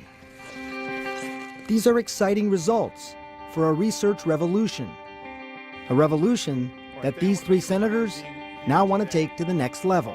This bill that we are introducing seeks to right decades of wrong. March 2015, Democrats Cory Booker and Kirsten Gillibrand, along with Republican Rand Paul, have just proposed the most audacious marijuana legislation in our lifetime. If it passes, it would create a fundamental change in the way the United States views and treats marijuana. Our drug laws in this country as a whole need a revolution of common sense and compassion. For starters, it would do something scientists have been begging for: reschedule cannabis from Schedule 1 to a much less restrictive Schedule 2 controlled substance. Once you make the class of drugs Schedule 2, you can then research it and find out what are the medical impacts and when can you use it, when does it make sense. So that is what's necessary here. It's so simple. The bill would also mandate more farms to grow research-grade marijuana and allow greater access to it for those in need, including veterans who would, for the first time, be able to get a prescription for medicinal marijuana from the VA hospitals. Let's stop the pot hypocrisy. We now have had 3 presidents that have admitted to smoking marijuana. People in public office all throughout the Senate have said, hey, I've smoked marijuana recreationally. How much of a hypocrite do you have to be to say that I broke American laws using pot as a recreational thing, and that I'm not going to support this idea that as a medicine for severely sick people, that they shouldn't be able to access this drug? It's an important question, a question that I took to the President of the United States. There's a bill on the floor of the Senate now proposing that marijuana get rescheduled from Schedule 1 to Schedule 2, saying it has no medicinal benefit to possible medicinal benefit. Do you support that? You know, I think I'd have to take a look at the details, but I'm on record as saying that not only do I think carefully prescribed medical use of marijuana may in fact be appropriate, and we should follow the science as opposed to ideology on this issue. It has been that message all along, throughout our history. Ideology has trumped science often, too often. But every now and then a revolution takes hold and is guided by those unwilling to give up. We got to keep the pressure on, because the only thing that's getting this thing moved forward is the pressure. A revolution that has moved so far in nearly 3 years, when we first met young Charlotte and saw her life transformed by medical marijuana. A government who once fought, now supports. A farm once barren, now abundant. Studies once forbidden, now underway, trying to provide scientific proof that could change, and yes, even save lives, like it did for Sean Kernan and his family. You think it helped save him? I do. You know, we've walked down those roads together, and it's been a process that has been by no means fun or painless, but we're here today, and that's kind of how we look at it, and we look at it from the perspective of helping others. Helping others and changing the world. The marijuana revolution has only just begun.